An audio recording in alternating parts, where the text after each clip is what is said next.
Hello there, and welcome to Life Beyond Seen, where curiosity finds a quiet corner and science slows down enough for you to breathe. Tonight we're leaving the surface behind, both literally and in spirit, because we're going somewhere sunlight cannot follow, somewhere few eyes have seen, and even fewer truly understand. Before we begin, I'd like to know where you're listening from tonight. Are you somewhere near the coast? Or perhaps miles inland where the sea feels more like an idea than a place? Maybe it's late, the room is dim, and the only waves around you are the soft ones in your mind. Wherever you are, I'm glad you're here. If this gentle dive into the unknown helps you unwind, or if it simply gives you a peaceful thought to drift on, I'd be grateful if you left a like, or maybe subscribed, so more curious minds might find their way here too. Now, settle in, slow your breathing, and let's begin our descent. Because somewhere far below the reach of light lies a place we call the Midnight Zone. When people picture the ocean, they often imagine something bright and blue, sunlight shimmering on the surface, fish darting through coral, the kind of water you might see in travel ads. That's not wrong, but it's barely a fraction of what's out there. The ocean is vast beyond comprehension, and most of it doesn't look anything like that glittering postcard scene. It's darker, colder, heavier, and stranger. The truth is, the ocean we know is only the skin of a planet whose real depths remain hidden. If the Earth were an apple, everything humans have ever swum through, fished in, or photographed would barely scratch the wax of its surface. The rest of it, the interior of that blue sphere, is a darkness so deep it might as well be another world entirely. Scientists divide the ocean into zones, not just to label it, but to make sense of what changes as you go deeper.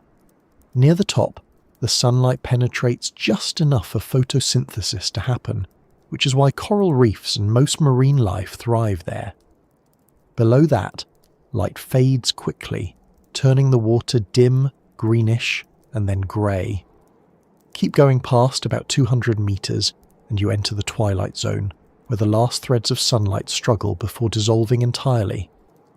That descent continues until about 1,000 meters down, where the ocean becomes utterly black. That's the Midnight Zone. It stretches from roughly a kilometer deep to around 4 kilometers, and beyond that lies the abyssal plain, which is as foreboding as its name suggests. But even among these layers, the Midnight Zone stands apart. It's not simply dark. It's a place where light ceases to exist as a concept. No sunrise, no sunset, no stars, no shadows, just perpetual night. The pressure down there is hard to imagine. On the surface, the air presses against you at about 14 pounds per square inch, which doesn't feel like much because your body's adapted to it. But for every 10 meters you descend underwater, that pressure increases by another atmosphere. By the time you reach the Midnight Zone, the water above you exerts more than 1,000 times the pressure you feel at sea level. To put it another way, it's like balancing the weight of 50 jumbo jets on your shoulders. It's not just uncomfortable, it's lethal. The hull of a submarine must be engineered with an almost obsessive precision to survive those forces, because one small flaw, a bubble in the metal, a weak weld, a single hairline crack, can mean total collapse. Down there, mistakes don't fail gradually. They fail catastrophically, instantly and completely. And yet, life exists there. That alone is astonishing. Creatures that would explode or freeze or suffocate under normal conditions have adapted to call the Midnight Zone home. They move slowly, conserving energy, using bioluminescence not to see, but to communicate, to hunt, or to lure. Some have transparent bodies, others are red or black because those colours vanish most easily in darkness. Many have evolved in isolation for so long that their forms look alien, but we'll reach them later. For now, it's worth staying with the thought that this entire world, this enormous section of our own planet, is still largely beyond our reach. We can touch it only briefly through steel, cameras and robots that tremble as they go. Humanity has landed people on the moon more often than it has sent anyone to the deepest parts of the sea. When you stand on the shore and look out, the ocean seems infinite. You can't see the bottom, and you can't see the other side. But the real strangeness begins when you start thinking vertically instead of horizontally. The sea isn't a flat expanse, it's a vast volume, a column of liquid that stretches farther down than the tallest mountains stretch upward. If you could place Mount Everest underwater, its peak would still be more than 2 kilometers beneath the surface before it touched the seafloor of the deepest trenches. And that's the part we can barely explore. The deeper you go, the more everything about physics, engineering and biology changes. Materials compress, electronics misbehave, sound travels differently. Even time itself feels altered when measured in the slow pulse of submersible lights and the rhythm of sonar pings echoing through darkness. When early oceanographers first began trying to measure depth, they had no modern tools. They used weighted ropes and lead lines, dropping them overboard and waiting for a faint thud as the weight hit bottom. It was crude, slow and prone to error, but it was all they had. In the late 19th century, when expeditions like the HMS Challenger sailed the oceans, they brought back the first real data about the ocean floor. The Challenger's soundings revealed depths that shocked the world, far deeper than anyone expected, sometimes more than 8,000 meters. Those early numbers were the first whispers of the midnight zone, proof that vast regions of the Earth lay hidden below the reach of light and human presence. Today we have sonar, satellites and remote vehicles that can map the seafloor with far more accuracy. Yet even now, less than a quarter of the ocean floor has been charted in detail. The rest remains a blur of suggestion and shadow. It's one of the great ironies of modern science that we have detailed maps of Mars, of its craters and canyons, but we do not have equivalent maps of our own planet's seafloor. The reason is simple. It's not that we haven't tried. It's that the ocean resists us. Water absorbs and scatters signals, light can't reach far, and radio waves die almost instantly. Even sound, which travels better underwater, bends and distorts over distance. Every measurement we take is a compromise between resolution and range. The midnight zone keeps its secrets, because the environment itself swallows our instruments whole. When people imagine exploring the deep, they often think of sleek submarines gliding silently through black water, shining beams of light on strange creatures. The reality is less cinematic. The few manned submersibles capable of reaching the midnight zone are cramped, cold, and often terrifyingly isolated. The descent takes hours. Outside the tiny window there's nothing but darkness, then drifting snow made of dead plankton and particles slowly falling from the surface. It's called marine snow, and it's the ocean's quiet snowfall of decay.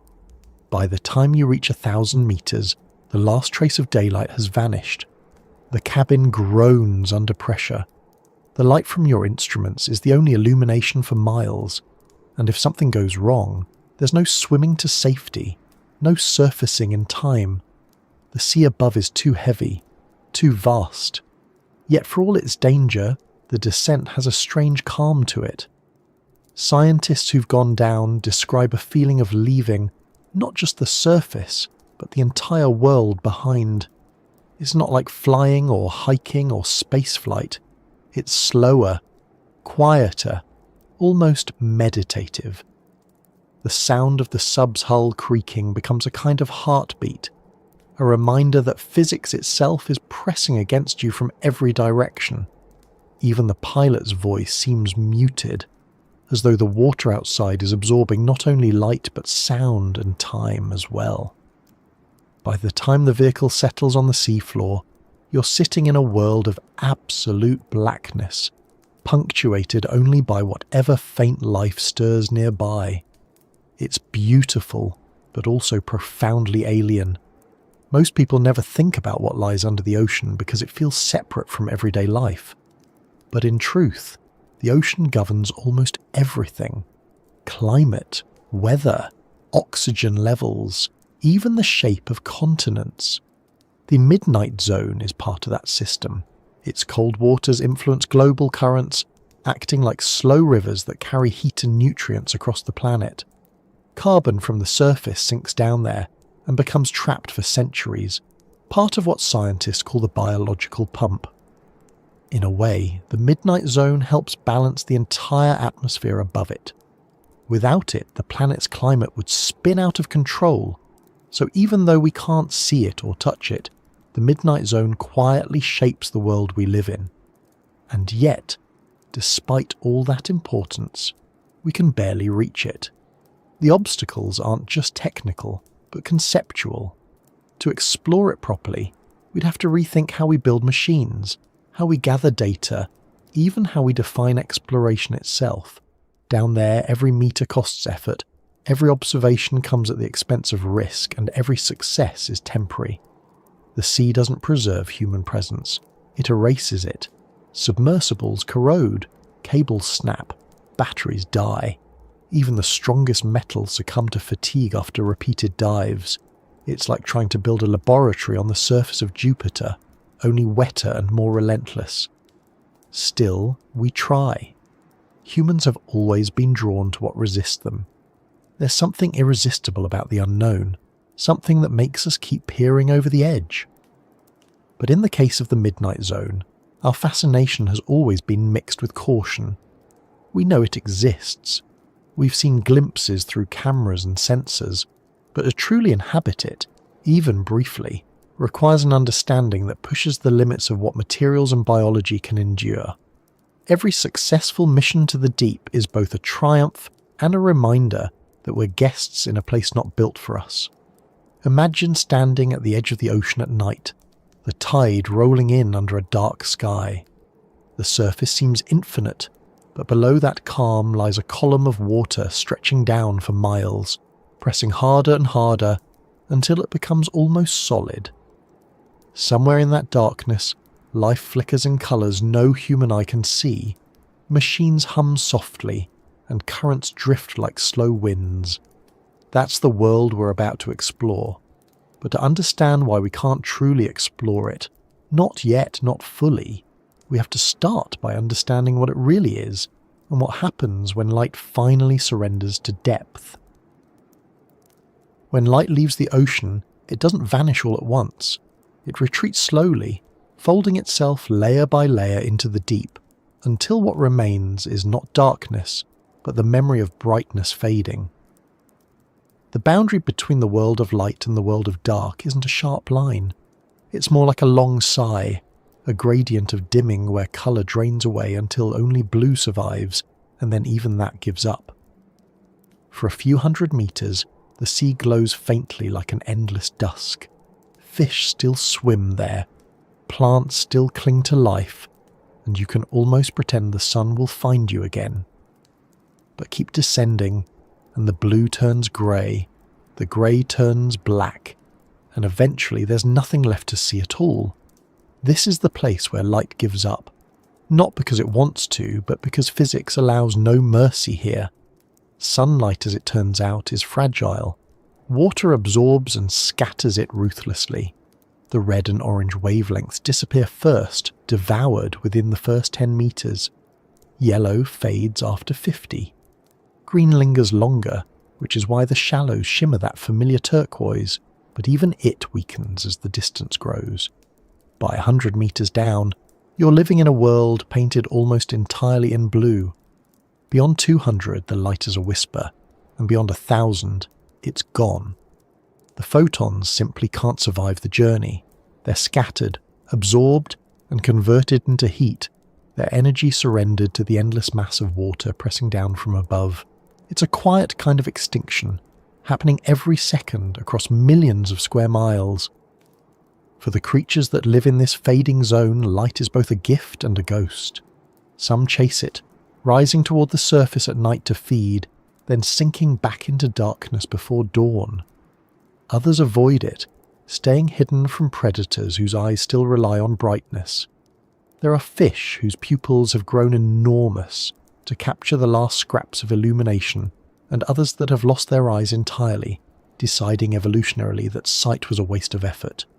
Here, in the boundary between worlds, survival depends on how well you can sense what light cannot reveal. Pressure waves, chemical trails, faint electric signals, these become the language of existence. It's not blindness, its adaptation to a kind of seeing we can barely imagine. If you were to descend yourself, your eyes would fail before your courage did. At first, you'd notice colours slipping away. Reds turn black, oranges become brown, and your own skin takes on a bluish, almost alien tint. Then, as light dwindles, your pupils would widen, trying to gather what little remains. Eventually, there's nothing left to adjust to. Your body would still know up from down by the pull of gravity, but sight would no longer help you. The darkness isn't like night on land, where stars or city lights still offer some relief. It's absolute. A void so perfect it erases distance, shape and texture. Shine a flashlight and the beam stops a few meters away, swallowed by the water. Turn it off, and it's as though you've ceased to exist altogether. Scientists sometimes describe the ocean's light boundary as an inversion of the sky. On land, we look upward and see blue because air scatters sunlight. Underwater, we look upward and see blue because everything else has been taken away. The colour isn't abundance, it's residue. What remains when all the warmer tones have been stripped out. It's strange to think that what we call the colour of the sea is really the absence of most colours. But in a way, that's what makes it beautiful. Every shade of blue you see from the surface is light struggling, losing, and yet still reaching for you across impossible distance. This layer where light finally dies is sometimes called the dysphotic zone, the twilight of the ocean. It's a place of paradox, too dark for photosynthesis, too bright for total darkness. Plants can't live there, yet many animals rely on it as a highway between surface feeding grounds and the deep safety.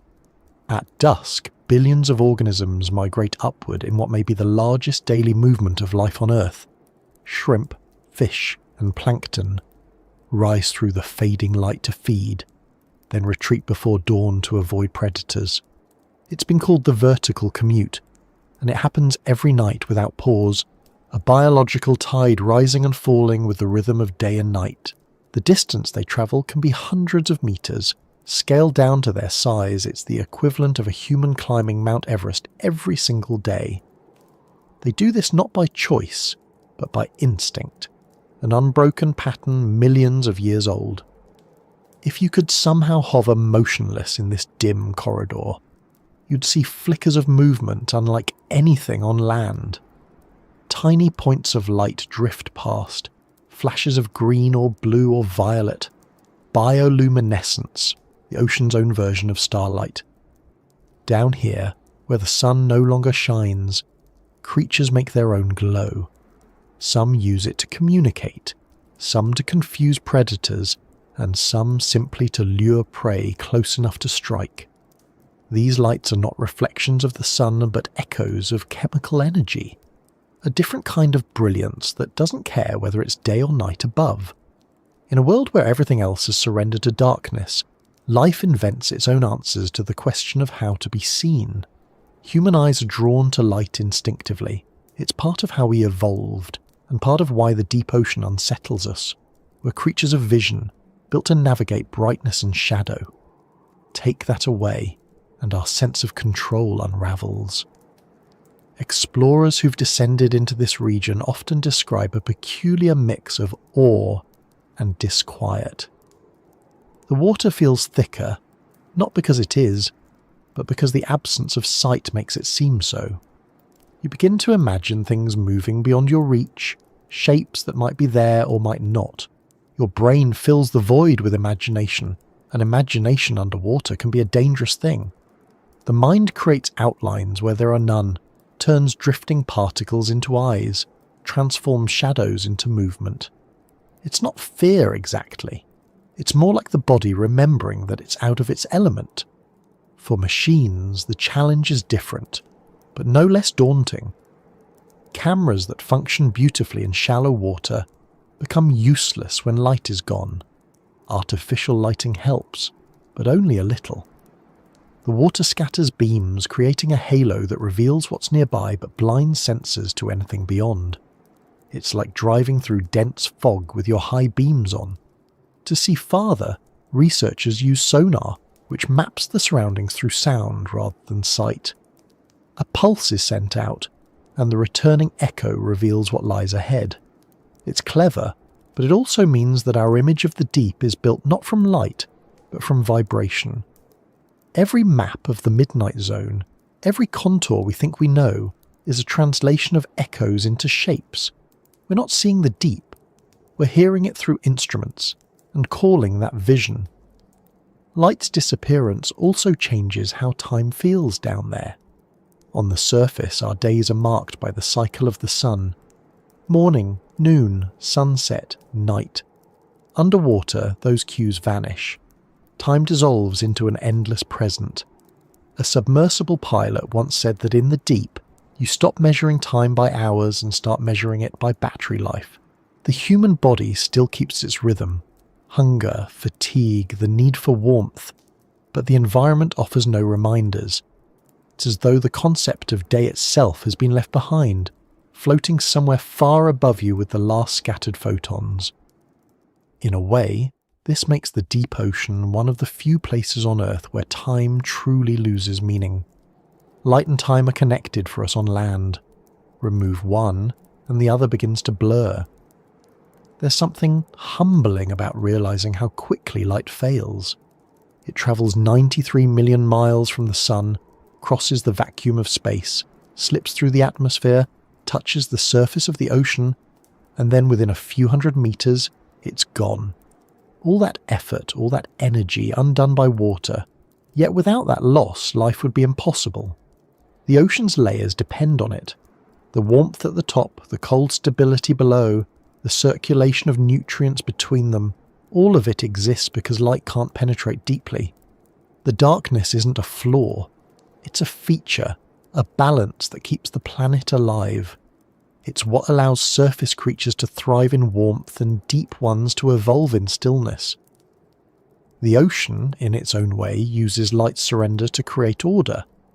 When we look at images from deep-sea exploration, it's tempting to imagine we're seeing the deep as it truly is. But every beam of light from a submersible is an intrusion, a temporary distortion of reality. The creatures caught in those beams often flee or freeze, their lives interrupted by something unnatural. In their normal state, they exist in darkness so complete that even their concept of visibility is different. Many deep-sea animals have skin that absorbs nearly all light, making them almost invisible. Some produce light, but in narrow wavelengths invisible to others. Some can see polarized light patterns beyond our comprehension. The world they inhabit isn't merely dark, it's organized around the absence of light as a normal condition. For them, illumination is the anomaly, not the norm. Humans, of course, can't help but illuminate. It's our instinct to bring light wherever we go, whether it's fire, electricity, or the glow of screens. In the ocean, that impulse meets resistance. The deeper we send our lights, the more we realize how little they reveal. The beam fades, the particles scatter it, and darkness always returns. In a sense, the sea reminds us of our limits. No matter how advanced our technology becomes, there will always be realms that remain beyond the reach of brightness. That's not failure. It's reality reminding us that exploration doesn't mean conquering. Sometimes it means accepting that some places prefer to remain unseen. Even in mythology, the deep sea has always been a symbol of the unknown, the place where light and certainty end. Ancient sailors spoke of monsters lurking where sunlight faded, not because they'd seen them, but because the human mind dislikes voids. The absence of light has always been the canvas for our imagination. We fill it with stories to make sense of what we can't observe. In that way, the Midnight Zone isn't just a part of the ocean, it's a reflection of how we handle the unseen. We measure it, map it, speculate about it, but in truth, we still fear it a little. Not the creatures, not the darkness itself, but the feeling of insignificance that comes with knowing how easily light, and by extension life, is erased by depth. As technology improves, our eyes reach farther, but the principle remains the same. The deeper we look, the more we rely on tools instead of senses. Cameras, sensors, sonar arrays, all trying to reconstruct what light once told us directly. Yet no amount of data can replace the simplicity of sunlight on water.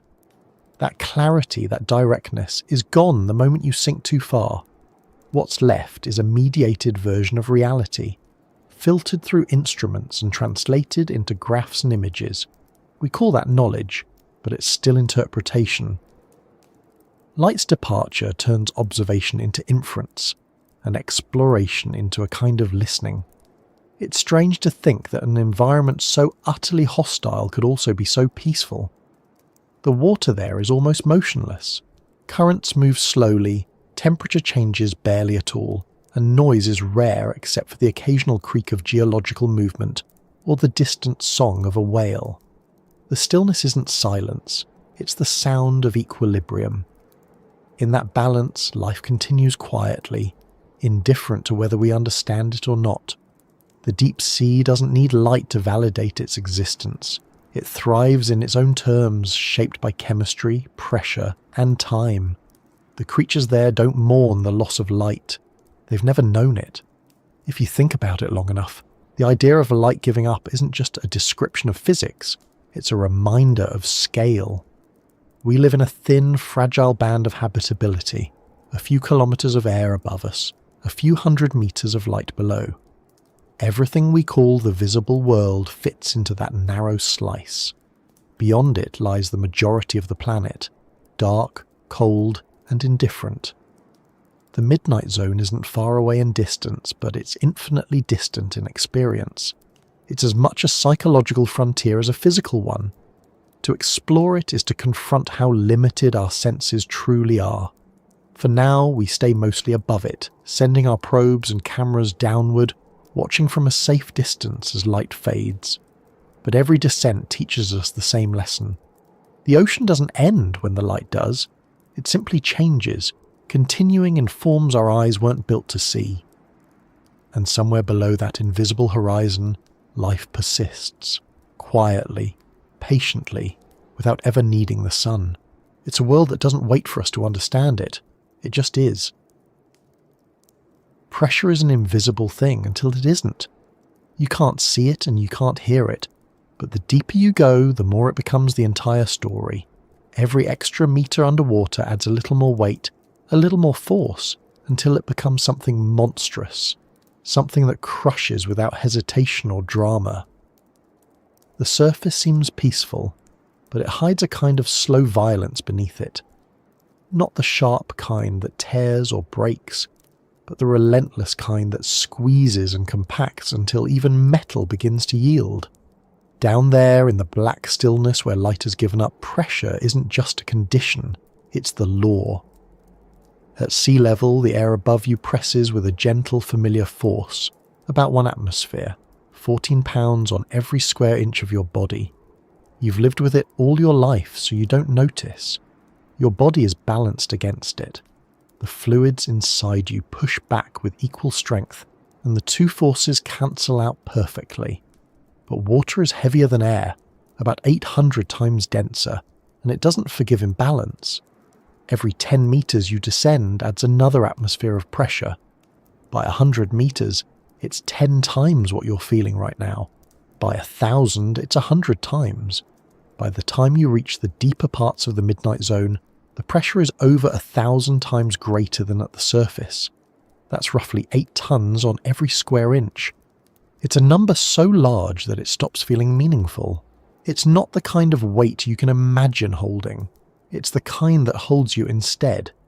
If a human body could somehow exist at those depths without protection, it wouldn't last long. The lungs would collapse first. They'd shrink under the weight until the ribs themselves began to fold inward. The air spaces in the ears and sinuses would implode, and blood would lose its ability to carry oxygen efficiently. Even the calcium in bones would begin to deform if given time. But long before that happened, unconsciousness would arrive. It's not a violent end, just a quiet one. The body overwhelmed by a force it can't resist. The idea that life could not only survive but flourish in such conditions feels impossible. Yet the ocean is full of creatures that do exactly that, every moment of every day. The reason life exists at all in that environment comes down to adaptation, but not the kind we usually talk about. Deep-sea life doesn't just adapt to pressure, it's built by it. From the molecular level up, everything about those organisms assumes that compression, density and stability are constants. Their membranes are flexible where ours are rigid, their proteins structured in ways that prevent folding errors under stress, their internal fluids matched perfectly to the outside environment.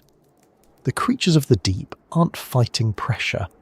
They are pressure in the sense that their existence has been sculpted entirely by it. Bring them to the surface and they die, not because they're fragile, but because our world is too weak for them. They're crushed by absence rather than weight, undone by the lack of the force that defines their normality. For us, though, pressure has always been the barrier. It's the wall we can't climb through.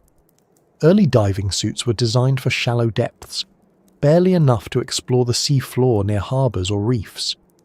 Made of brass, leather and heavy canvas, they looked more like miniature submarines than clothing.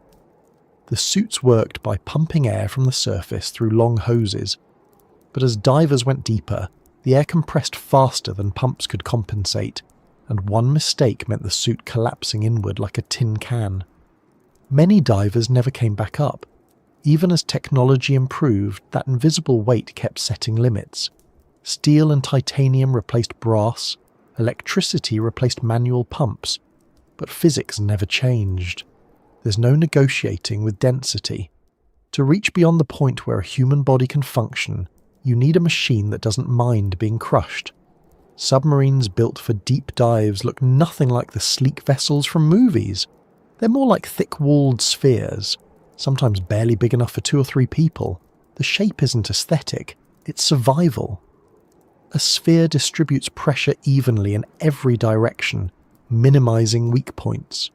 Flat walls would buckle, sharp edges would fracture. Every bolt, every seam, every weld must be flawless. Engineers spend years perfecting designs that can endure just a few hours of exposure to those depths. Even so, each dive carries risk. Metal fatigues. Microscopic imperfections expand. Pressure finds them all eventually. The people who descend inside those machines speak about the sound of it. The creaking, the occasional crack or groan that echoes through the hull. They describe it as alive, as though the submarine itself is aware of what it's enduring. Every pop is a reminder that the ocean is pressing. Always pressing, waiting for any lapse in human precision. Pilots know the numbers, they know how thick the walls are, how the pressure gauges behave, but the psychological weight is something else. There's no room for panic, no space to move much at all. You sit still, you breathe slowly, you watch the monitors, and you trust the engineering. The difference between a safe descent and an implosion is often less than a fraction of a millimetre. There's a particular silence that comes with that depth. Not the peaceful quiet of a forest or a sleeping house, but something heavier, denser.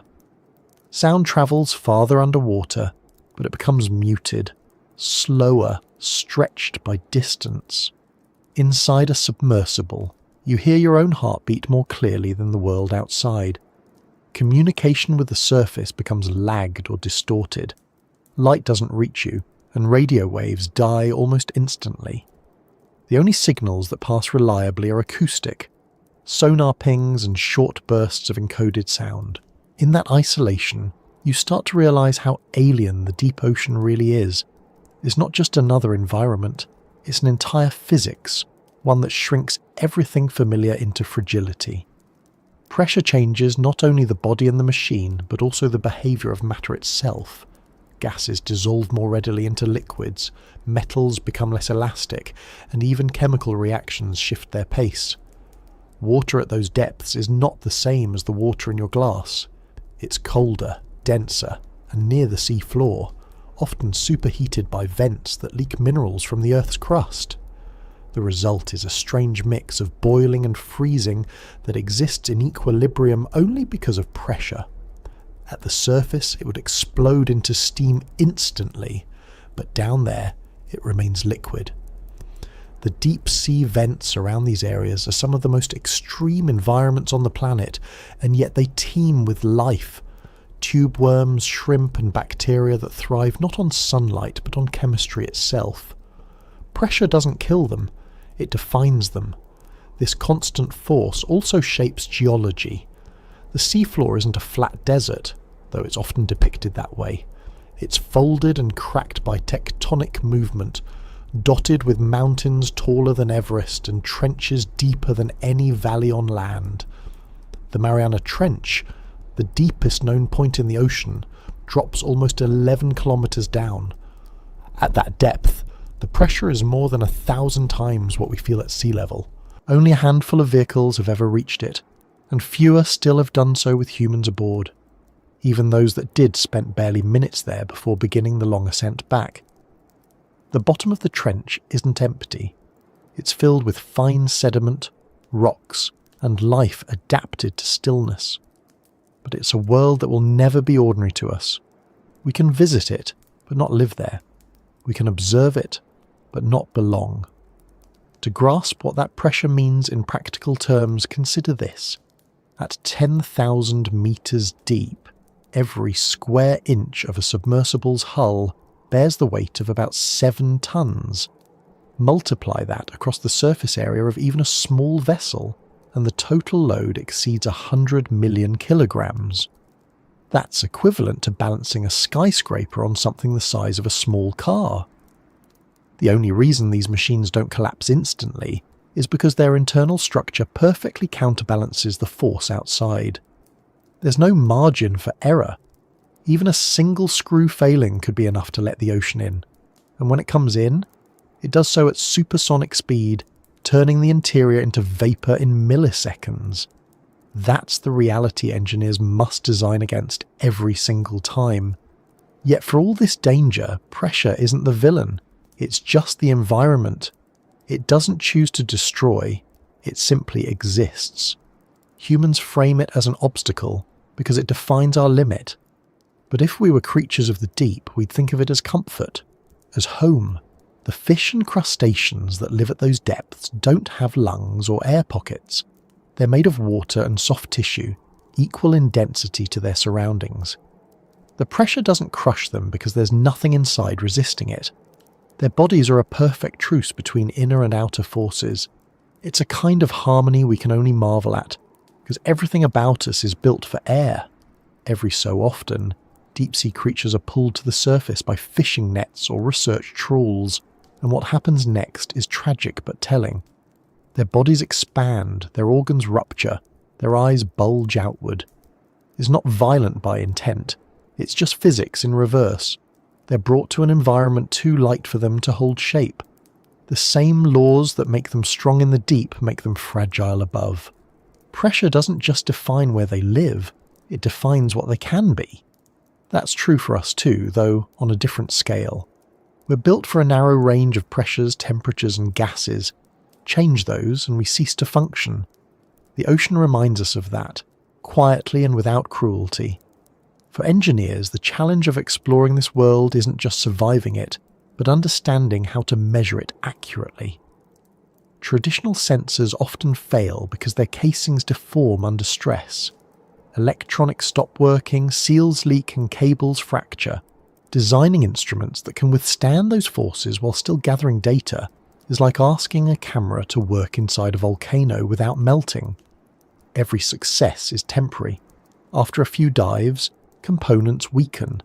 The constant compression and release of pressure fatigues materials, much like bending a paperclip back and forth until it snaps. Even titanium, one of the strongest metals known, eventually develops microscopic cracks if cycled enough times.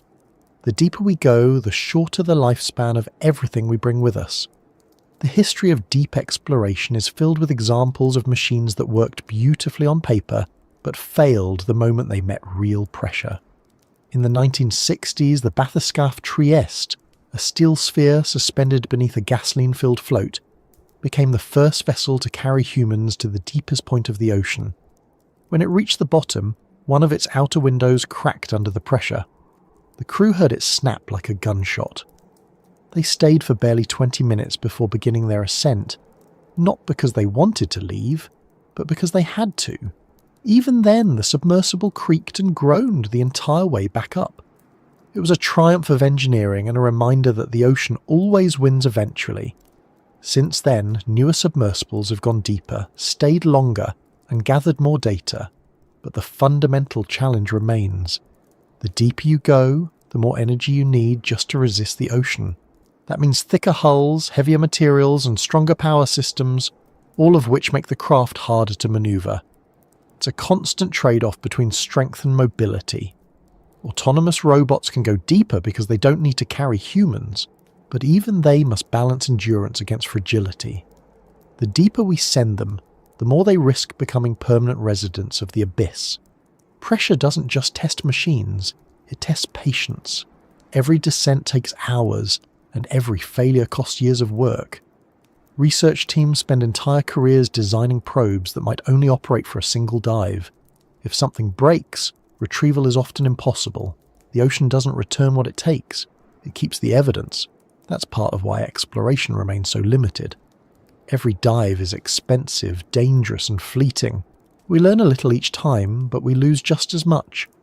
The Midnight Zone isn't a place that welcomes visitors. It tolerates them briefly and then closes over them like nothing happened. Still, it's easy to see why people keep trying. There's something irresistible about testing the edge of what's possible. Every time we push deeper, we redefine our understanding of the planet.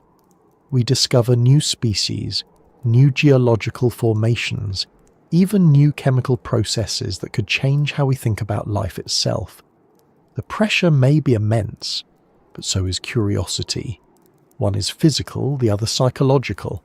Between them, exploration happens in bursts, moments of clarity separated by long stretches of silence and waiting. Pressure in the ocean isn't a metaphor for human struggle, but it might as well be.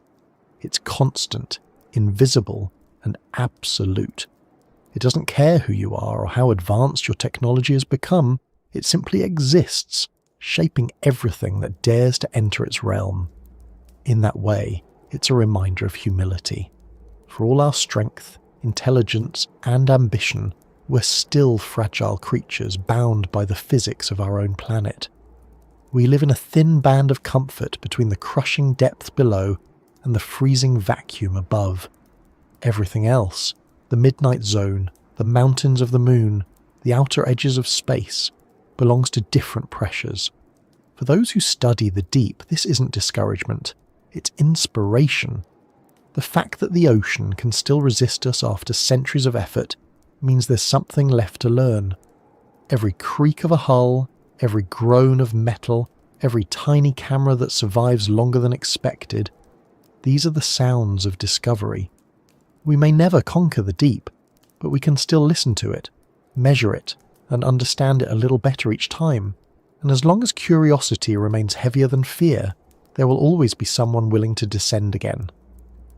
The deeper we go, the more it feels like descending not just through water, but through scale itself, through a version of nature that dwarfs everything human. Pressure becomes not just a physical force, but a kind of silence. A silence so dense it has weight. And somewhere below that silence, deeper still, life continues, indifferent to whether we ever reach it or not. When you look at the ocean from the shore, it seems impossible that something so vast could be hidden. It stretches to the horizon, gleaming in sunlight or rolling under clouds, and from almost any angle, it appears to be the most visible thing on Earth. It's hard to imagine calling it unseen, but that's exactly what it is. The ocean hides itself in plain sight, not by secrecy, but by scale.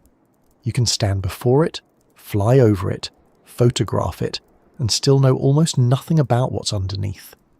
The surface is just a shimmer, a thin and restless boundary that conceals everything that makes the ocean what it is.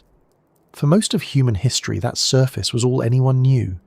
People fished its edges, crossed it in fragile ships, worshipped it, feared it, but they didn't explore it. The depths remained theoretical, a rumour told by sailors who had seen strange creatures rise from the dark.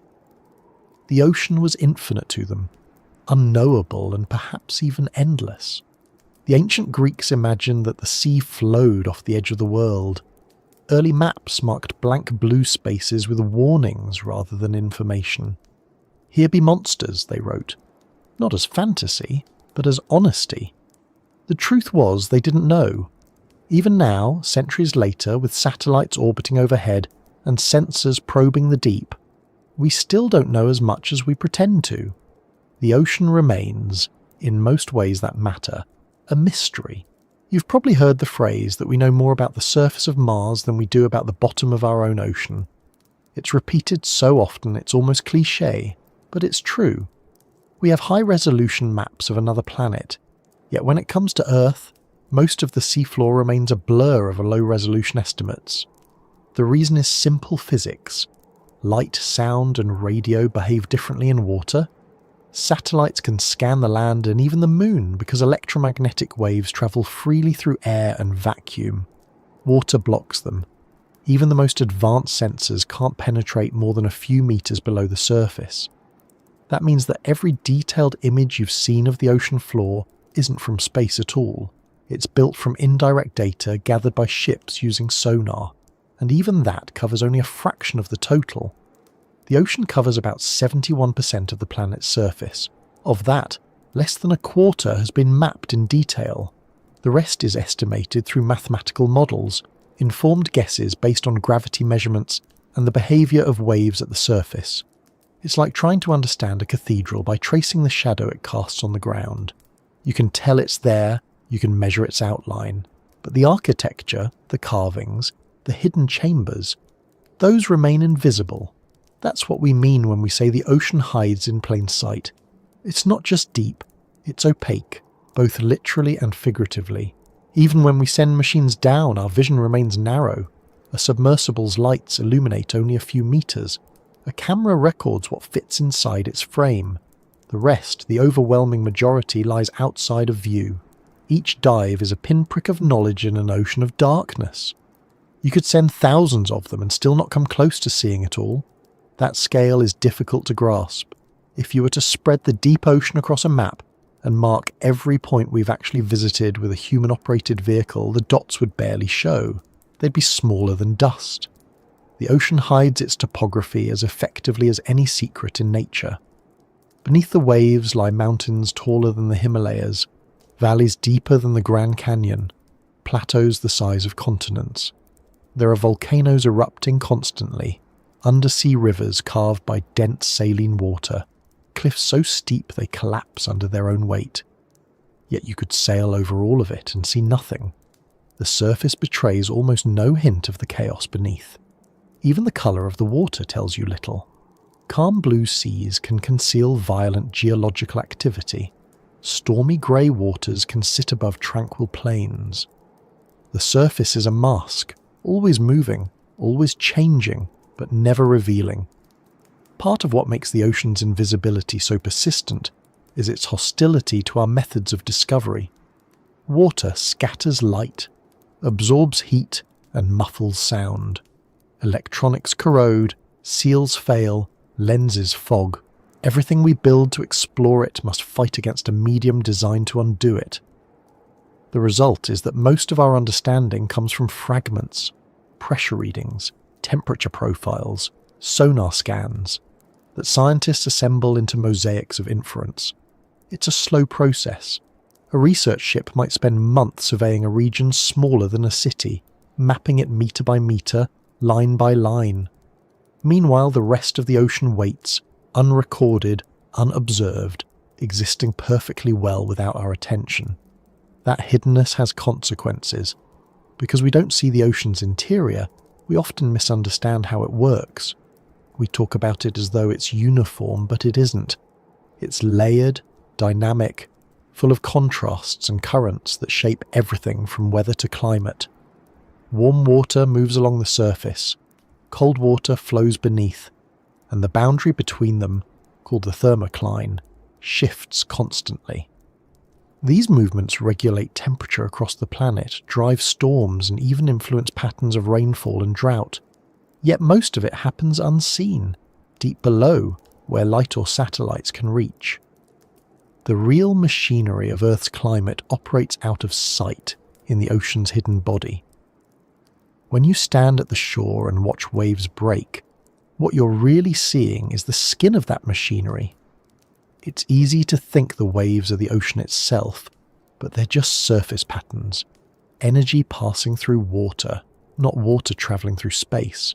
The real motion happens beneath, in slow, massive circulations that take centuries to complete. A parcel of water sinking in the North Atlantic might not resurface for 1,000 years. It drifts through the abyss, carrying heat, carbon and minerals, before rising again somewhere near Antarctica. That loop connects every sea and ocean into one global system. It's invisible from above, but it's the reason our planet's climate has remained stable enough for life. Without that hidden circulation, the Earth would swing between extremes of heat and cold. The ocean's secrecy is what keeps us alive. It's ironic that we've built satellites capable of photographing distant galaxies, yet when it comes to the world beneath our own feet, we're still explorers in the dark. Even the tools that work best underwater, sonar and submersibles, are limited by cost and scale. Mapping the entire ocean with the same precision as land would take decades of continuous effort and thousands of specialized ships. The data would fill endless servers and still be incomplete, because the ocean changes constantly. Currents shift sediments, volcanoes reshape the seafloor, earthquakes create new ridges. To truly map it, you would have to start again the moment you finished. There's also something psychological about our blindness. We live on land, and our instincts are tuned to air, not water. The ocean resists not just our tools but our imagination. It's hard for us to picture a world without sky, without horizon, where movement is slow and direction uncertain. Even when we think about the sea, we tend to visualize the parts that resemble our own environment. Reefs, fish, sunlight, colour. The rest, the midnight zone and the abyss below it, doesn't fit neatly into our mental world. It's too foreign. We describe it with words borrowed from space, calling it alien or otherworldly, as though it belongs somewhere else. But it's not alien at all. It's Earth in its purest form. If you look at a globe, most of what you're seeing is water. The continents are the exception, the exposed ridges of a much larger structure. The real planet, the majority of it, is oceanic. Our cities, our fields, our entire civilization occupy the minority surface of a water world.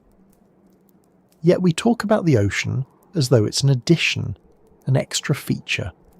It would be more accurate to say that land is the exception and the ocean is the rule. That reversal of perspective is unsettling.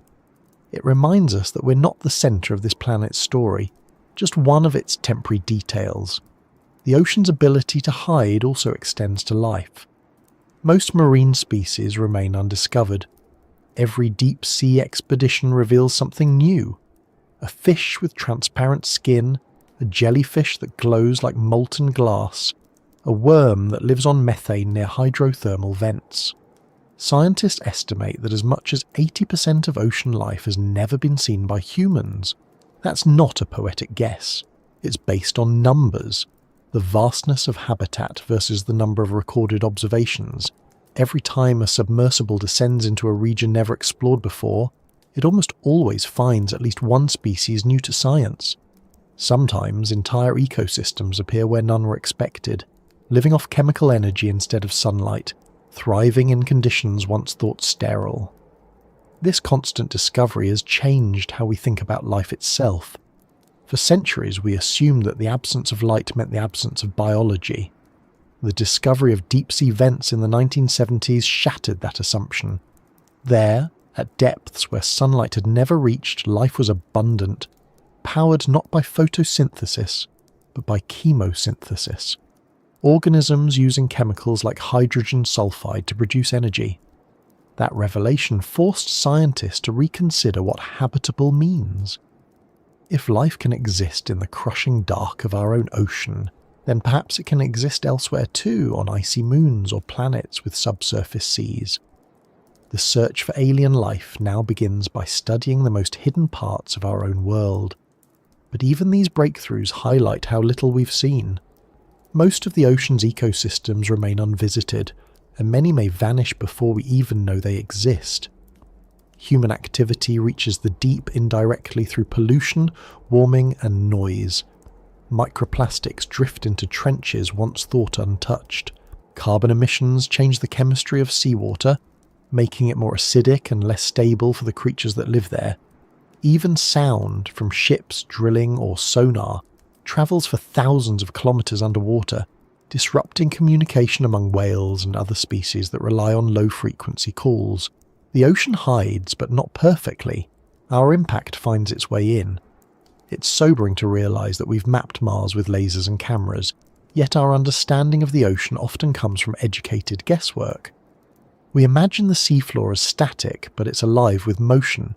Spreading ridges where new crust forms, subduction zones where old crust sinks, vents releasing minerals that could one day be mined. Industry has already begun eyeing those depths for resources. Rare earth metals, manganese nodules, cobalt.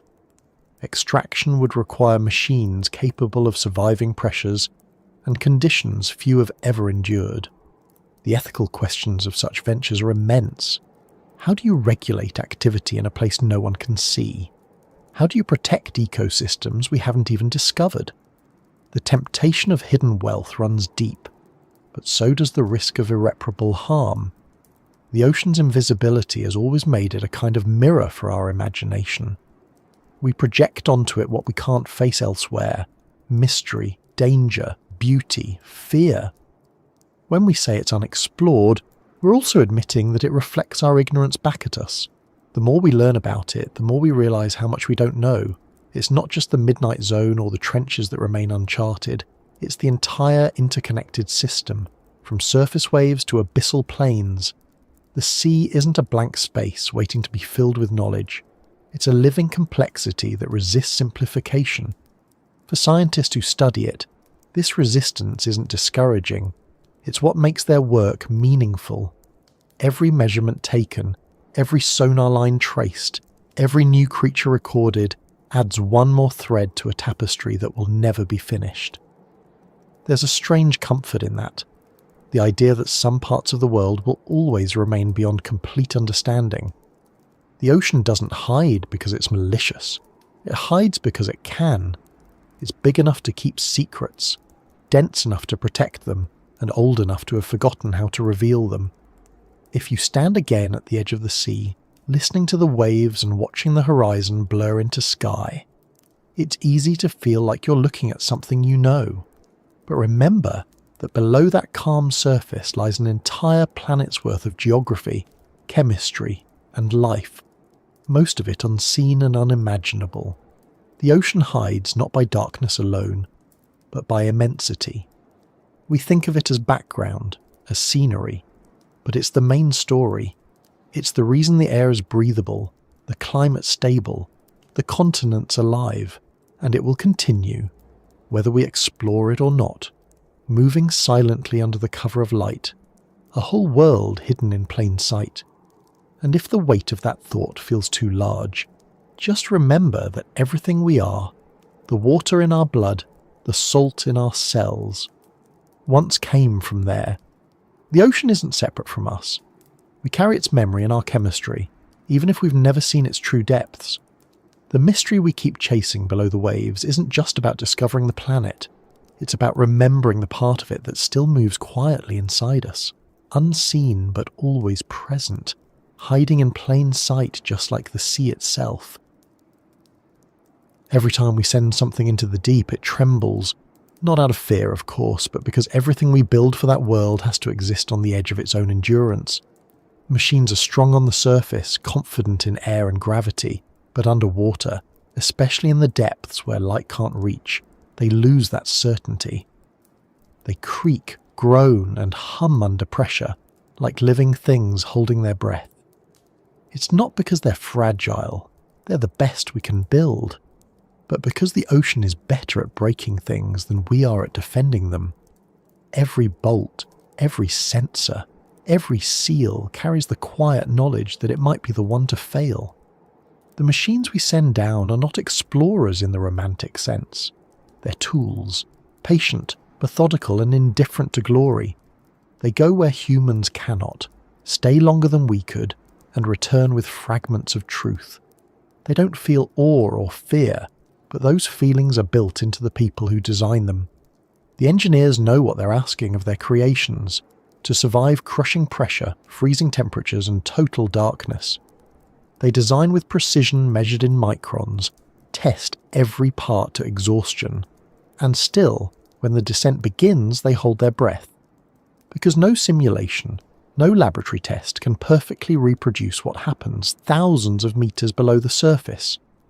Every descent is a conversation between human intention and nature's indifference. On the surface, the launch feels routine. Cables tighten, cranes swing, and the machine slides into the water with a splash that looks almost casual. But as soon as it sinks past the light, the routine ends. Communication slows, signals distort, and within minutes, the machine enters a world where nothing human exists. From that moment on, the ocean decides what happens. It presses against the hull, muffles every sound, and tests the integrity of every weld. A few thousand meters down, even steel begins to sigh. The first generations of deep-sea machines were simple by today's standards, but they were acts of bravery disguised as engineering. In the 1950s, when scientists wanted to see what lived below 4,000 meters, they had no computers, no digital controls, just cables, lights, and hope. The bathyscaphe Trieste, which would later reach the deepest known point on Earth, was an example of pure audacity. Its design was crude but brilliant. A heavy steel sphere for the crew, suspended beneath a massive float filled with gasoline for buoyancy. Gasoline was chosen not for its energy, but because it's lighter than water and resists compression. The whole contraption looked improvised, like a piece of industrial machinery that had decided to dream, but it worked. In 1960, it carried 2 men to the bottom of the Mariana Trench, nearly 11 kilometers down. When they reached the sea floor, one of the small plexiglass windows cracked under the pressure with a sound like a gunshot. They stayed just long enough to confirm that life existed even there, then began the slow ascent back to the surface. That moment remains one of the great milestones of exploration, yet more than 60 years later, we've barely repeated it. The reason is simple. The ocean doesn't forgive mistakes, and every trip costs an immense amount of time and resources. Each machine that ventures into the deep is a miniature spacecraft built for a different kind of space. One filled not with vacuum, but with weight. And weight is harder to fight. As technology advanced, we built new kinds of machines, remote-operated vehicles or ROVs, connected to ships by long umbilical cables. They allowed scientists to explore without the risk of sending humans inside, controlling cameras and manipulators from far above.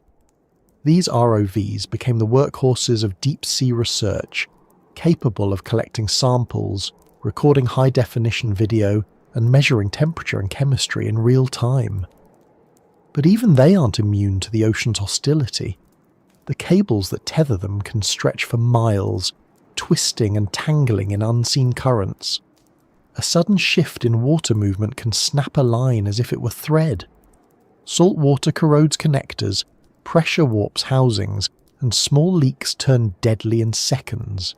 Each dive is an act of patience. The descent can take hours. The operators watch screens filled with grainy images, adjusting thrusters by millimeters. The vehicle moves slowly because speed is risk. Every propeller must balance thrust with stability. Even a minor collision with the seafloor could cripple the entire mission. When the machine lands successfully, the crew cheers quietly, not because they've conquered the deep, but because nothing broke yet. What follows is a dance of careful observation. Cameras pan across mud plains and rock formations that no one has ever seen before. Mechanical arms collect samples as delicately as human hands. The machine's lights create small islands of visibility in a black ocean that swallows them whole again the moment they move on. But no matter how sophisticated these machines become, they still tremble. Sometimes it's physical vibration from the motors. Sometimes it's the signal delay that makes the operator's commands feel like echoes. And sometimes it's the deep itself, pressing its presence into every joint and seal. Those tremors remind everyone involved that exploration isn't just about discovery, it's about endurance. Machines are extensions of us, and when they tremble, it's because they're meeting something bigger than anything we can fully control. The latest generation of deep-sea explorers doesn't even have pilots. They're autonomous vehicles, programmed to navigate and map without real-time human input. They glide through darkness guided by sensors and algorithms, tracing the contours of the seafloor with sonar beams and laser scans. They're quieter, more efficient, and capable of travelling farther than tethered machines. Yet even these advanced explorers face the same elemental challenge: pressure and isolation. They may not fear it, but their creators do. When an autonomous vehicle disappears into the depths, there's always a chance it won't come back. Sometimes the pressure cracks its casing, sometimes the current carries it away, and sometimes it simply stops responding, vanishing into silence. The ocean takes it, and that's the end of the story. For every successful mission, there are failures that never make headlines. A sensor floods, a connector fails, a battery ruptures under strain. Entire machines have been lost to the deep, each carrying data, cameras, and years of work. The ocean floor is littered with their remains, fragments of technology resting beside the skeletons of whales and the ruins of ships. They become part of the landscape, absorbed into the same slow rhythm of decay and sedimentation as everything else. It's easy to forget that our machines leave traces too, that even exploration has a footprint. And yet, despite the losses, we keep building them. Each generation learns from the failures of the last. Engineers develop alloys that resist corrosion, cameras that see in near-total darkness, and software that can interpret sonar returns into maps of astonishing detail. In some ways, our technology has evolved faster than our understanding. We can now send a drone to the bottom of the ocean and have it record entire landscapes in 3 dimensions. But interpreting that data, understanding what it means in geological or biological terms, can take years. The machines bring back more than we can immediately comprehend, like messengers returning from a world that speaks another language. One of the most striking things about deep-sea technology is how often it borrows ideas from nature. Engineers study fish that withstand pressure by using flexible skeletons and compressible tissues. They look at jellyfish that drift efficiently through currents without rigid structure, and at bacteria that stabilize their membranes with unique molecules. These biological tricks become blueprints for design: flexible housings, adaptive materials, even soft robotics, all inspired by creatures that have already solved the problems we're still struggling with. It's a quiet form of collaboration between biology and technology, separated by millions of years but connected by necessity. Sometimes, when the machines send back footage, the images feel almost unreal. The lights illuminate creatures that look like hallucinations: translucent eels with ribbon fins, squid with eyes like moons, fish whose teeth curve backward into their skulls. These sights aren't staged or exaggerated. They're simply what exists when evolution has enough time and pressure to experiment. Watching them on a screen aboard a ship, scientists often fall silent. The wonder never fades, even after decades of work. For a moment, the machine becomes more than a tool. It becomes a witness. But there's also a kind of loneliness to those images. The camera sees, but it doesn't feel. It captures the movement, but not the temperature of the water, the silence of the dark, or the weight of the surrounding miles. Machines record perfectly but understand nothing. That's our role, to look at the data and translate it into meaning. In that sense, every deep-sea robot is half-blind without us, and we are half-blind without it. The partnership works because both sides supply what the other lacks. Sometimes the ocean tests that partnership harshly. There are moments when the machine is ascending after a long dive, carrying priceless samples or irreplaceable footage, and something goes wrong. A thruster fails, a cable snags, or a buoyancy system refuses to release. In those moments, time slows for the crew. They watch the readouts in silence, calculating, waiting. Hours pass. Then, maybe, a faint signal reappears. The machine is rising. The relief is quiet, not triumphant. It's a recognition that once again, against all odds, the deep has allowed a return. The trembling of these machines is not weakness. It's the sound of tension between two realities, one mechanical, one elemental. Every creak and vibration is proof that we've managed, however briefly, to bridge that divide. It's strange to think that some of the most advanced technology on Earth spends its existence wandering through darkness, performing tasks in isolation that no one will ever witness directly. They are explorers without audience, their achievements measured not in spectacle but in persistence. Even now, new types of machines are being imagined, swarms of small drones that can map vast areas cooperatively, robots powered by chemical gradients instead of batteries, vehicles that use artificial intelligence to learn from each dive and improve their efficiency autonomously. Each design brings us closer to understanding the ocean, yet none will ever fully conquer it. The sea is too vast, too dynamic, too alive to be reduced to pure data. Our machines may move through it, but they will never own it. There's an old saying among oceanographers, the deep sea doesn't care about your schedule. It's said half-jokingly, but it captures the truth. Weather delays launches, equipment malfunctions, funding dries up, and still the ocean waits unchanged. It doesn't reveal its secrets on demand. The machines tremble because they are temporary. They enter a timeless world, perform their brief mission, and then return, or don't. That impermanence gives their work a strange dignity.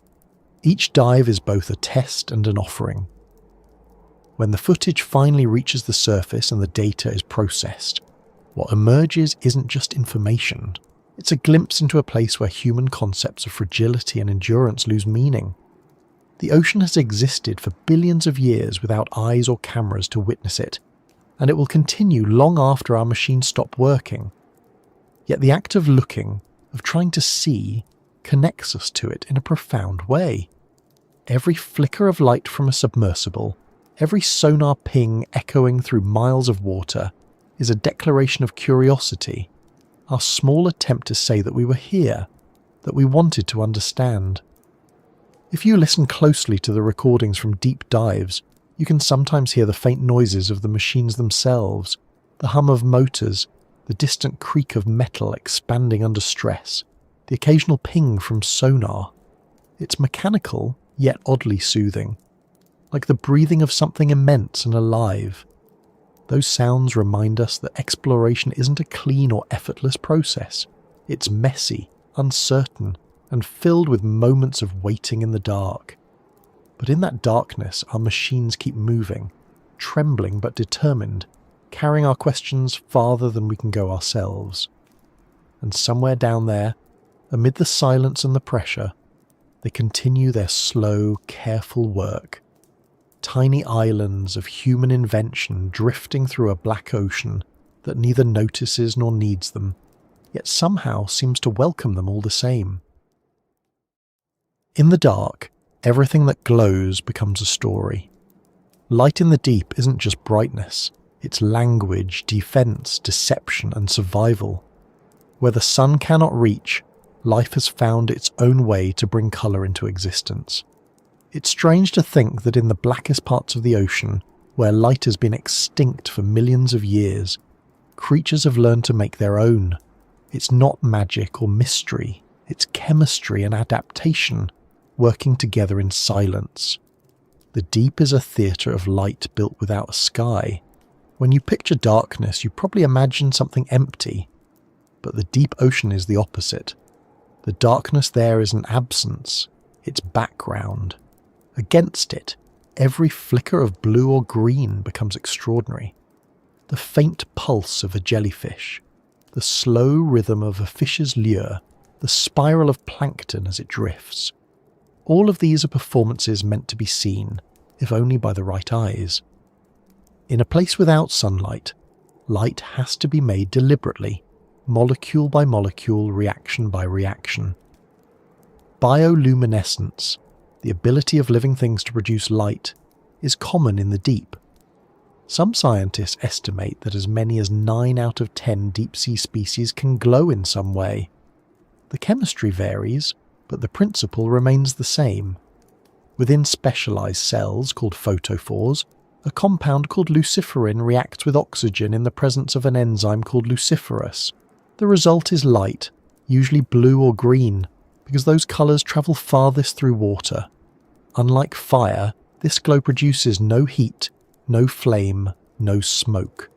It's pure energy, released in a controlled shimmer that can last for seconds or hours, depending on the creature's purpose. And everything in the deep has a purpose for light. For some, it's camouflage.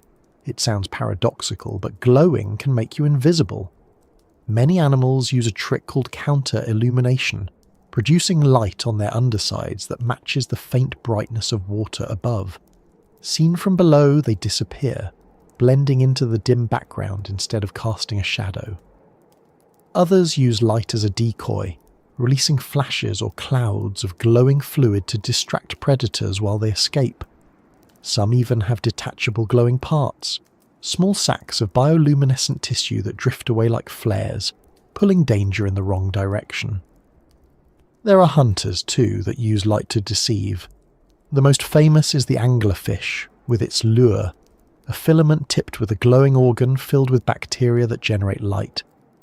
It dangles the lure like bait in front of its mouth, waiting patiently as curious prey approaches. When the moment is right, the darkness closes like a door. The anglerfish's light isn't its own, though. It's borrowed. The glow comes from symbiotic bacteria that live inside its body, feeding on nutrients in exchange for providing illumination. It's an ancient partnership, proof that even in a world of isolation, cooperation still evolves. Other predators use more elaborate tactics. Some squid emit bursts of light from their tentacles to confuse prey, creating strobe-like flashes that disorient and dazzle. Certain species of dragonfish have evolved the rare ability to produce red light, invisible to most deep-sea creatures but visible to themselves, allowing them to hunt under a private wavelength, unseen by others. Some jellyfish use light defensively, glowing in sudden, brilliant pulses that startle attackers. And then there are creatures that use bioluminescence to communicate, sending coded signals to attract mates or warn rivals. To us, these patterns might look random, but to them they're sentences written in light. It's easy to forget that these displays are happening constantly, all over the deep ocean, even right now as you listen. Every moment, billions of organisms are blinking, pulsing, and shimmering in the dark. If you could hover there without light of your own, you'd see faint sparkles drifting past like stars. The ocean's depths, often described as black voids, are in fact full of motion and glow, a kind of slow cosmic snowfall of living fire. It's not bright, but it's everywhere, subtle enough that you could miss it if you blinked, eternal enough that it never really stops. The way these lights behave tells scientists a lot about the ecology of the deep. For example, the distribution of bioluminescent species follows patterns of predation and resource availability. Where food is scarce, lights are used sparingly, a flicker here, a lure there, because energy is precious. In richer regions, like near hydrothermal vents or along continental slopes, displays are more elaborate. Some organisms synchronize their flashes, forming waves of light that move through the water like breathing. Others react to disturbances, glowing brighter when touched, as though the ocean itself were made of living embers that awaken at a gesture. Human eyes weren't built for this. We can't fully perceive the subtleties of deep-sea bioluminescence. Cameras can capture the glow, but not the texture, not the way it feels to see colour suspended in a world that shouldn't have any. The footage we see on screens, the glowing fish, The blue spirals, the drifting jellies, is filtered, adjusted, framed for brightness. The real experience is quieter. The light doesn't cut through the dark, it melts into it. Each glow fades slowly, like breath in cold air, blending with the shadows instead of banishing them. It's tempting to romanticize all this, to turn it into metaphor, but for the creatures themselves, light is practical. It's how they find food, avoid death, reproduce, and communicate. Their bodies are laboratories of chemical precision, honed over millions of years to use photons the way we use words. Some creatures can control the intensity and duration of their glow, dimming it to whisper or brightening it to shout. Some can even aim it, focusing the emission through reflective tissues like natural mirrors. Evolution, patient and blind, has built a language that speaks in radiance. And then there are the ones we still don't understand. Occasionally submersibles capture patterns of light that don't match any known species. A faint grid of blinking points, or a moving spiral that seems organized rather than random. Sometimes it's mechanical, reflections from the vehicle's lights, but sometimes it isn't. There are stories from research teams who've seen what looked like massive, slow pulses spreading across the seafloor. Too rhythmic to be coincidence. No one knows what they are. Maybe schools of luminous plankton drifting together. Maybe something larger, something we haven't yet classified. The deep doesn't reveal all its performers at once. Not all bioluminescence is constant. Some creatures use it only during certain life stages, or only in response to specific conditions. The patterns change with depth and temperature, with season and geography. In some regions, especially near continental shelves, the glow is strong enough to be visible from space. Satellite images have captured entire stretches of ocean, faintly glowing at night, caused by vast blooms of bacteria that light up the water's surface. Sailors used to call these milky seas. They'd report sailing through water that shimmered like glass, glowing without moonlight, so bright they could read by it. For centuries, those reports were dismissed as fantasy. Now we know they were real. Another reminder of how the ocean's mysteries often live right before our eyes, unnoticed or unbelieved. The existence of bioluminescence also changes how we think about light as a concept. On land, we associate light with energy, warmth, and safety. In the deep, it's the opposite. Light is risk.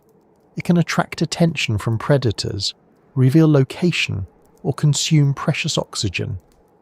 The creatures that use it do so carefully, balancing the need to be seen with the danger of exposure. Each flash is a decision, a signal that might save or doom them. It's an economy of visibility, where survival depends on how wisely light is spent.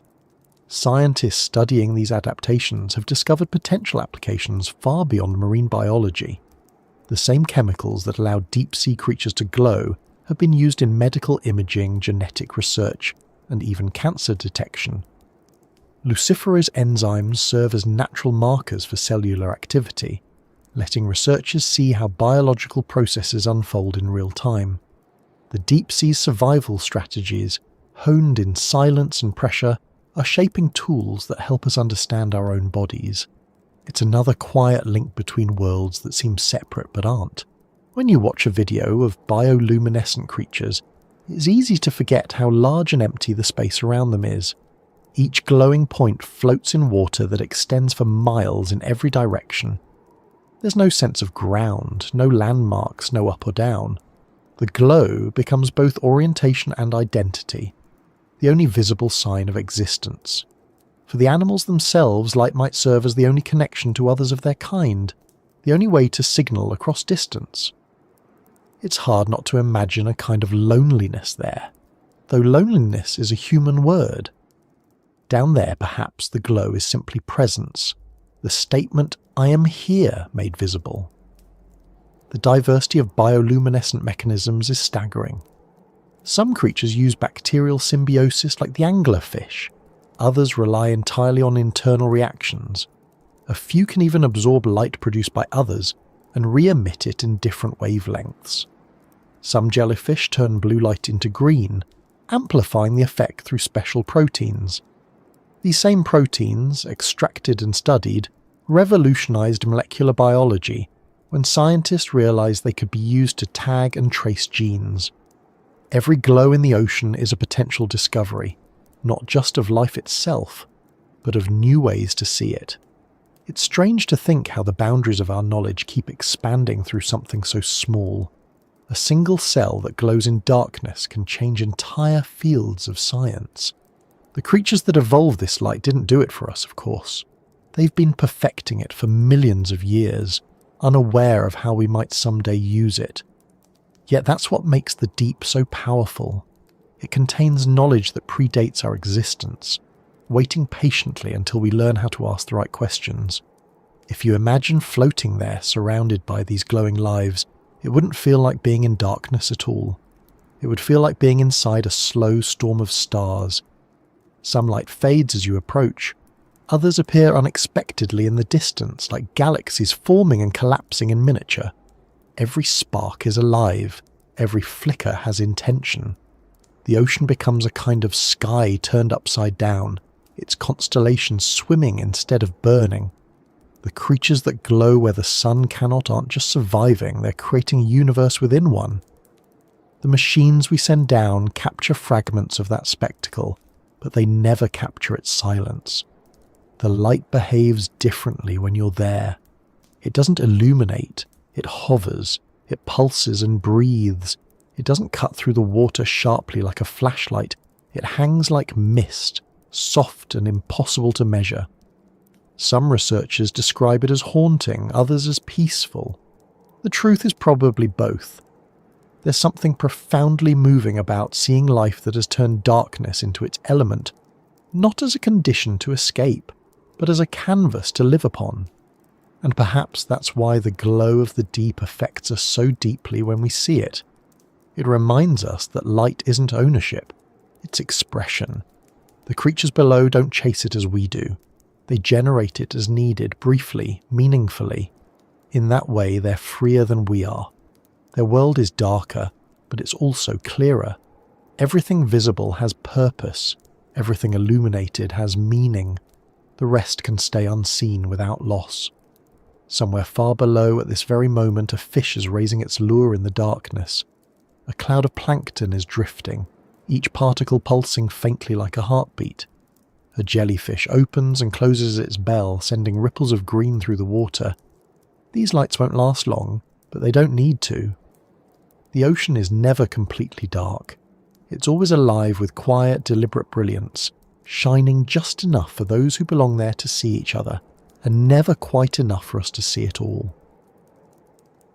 If light in the deep is a miracle, then sound is its shadow.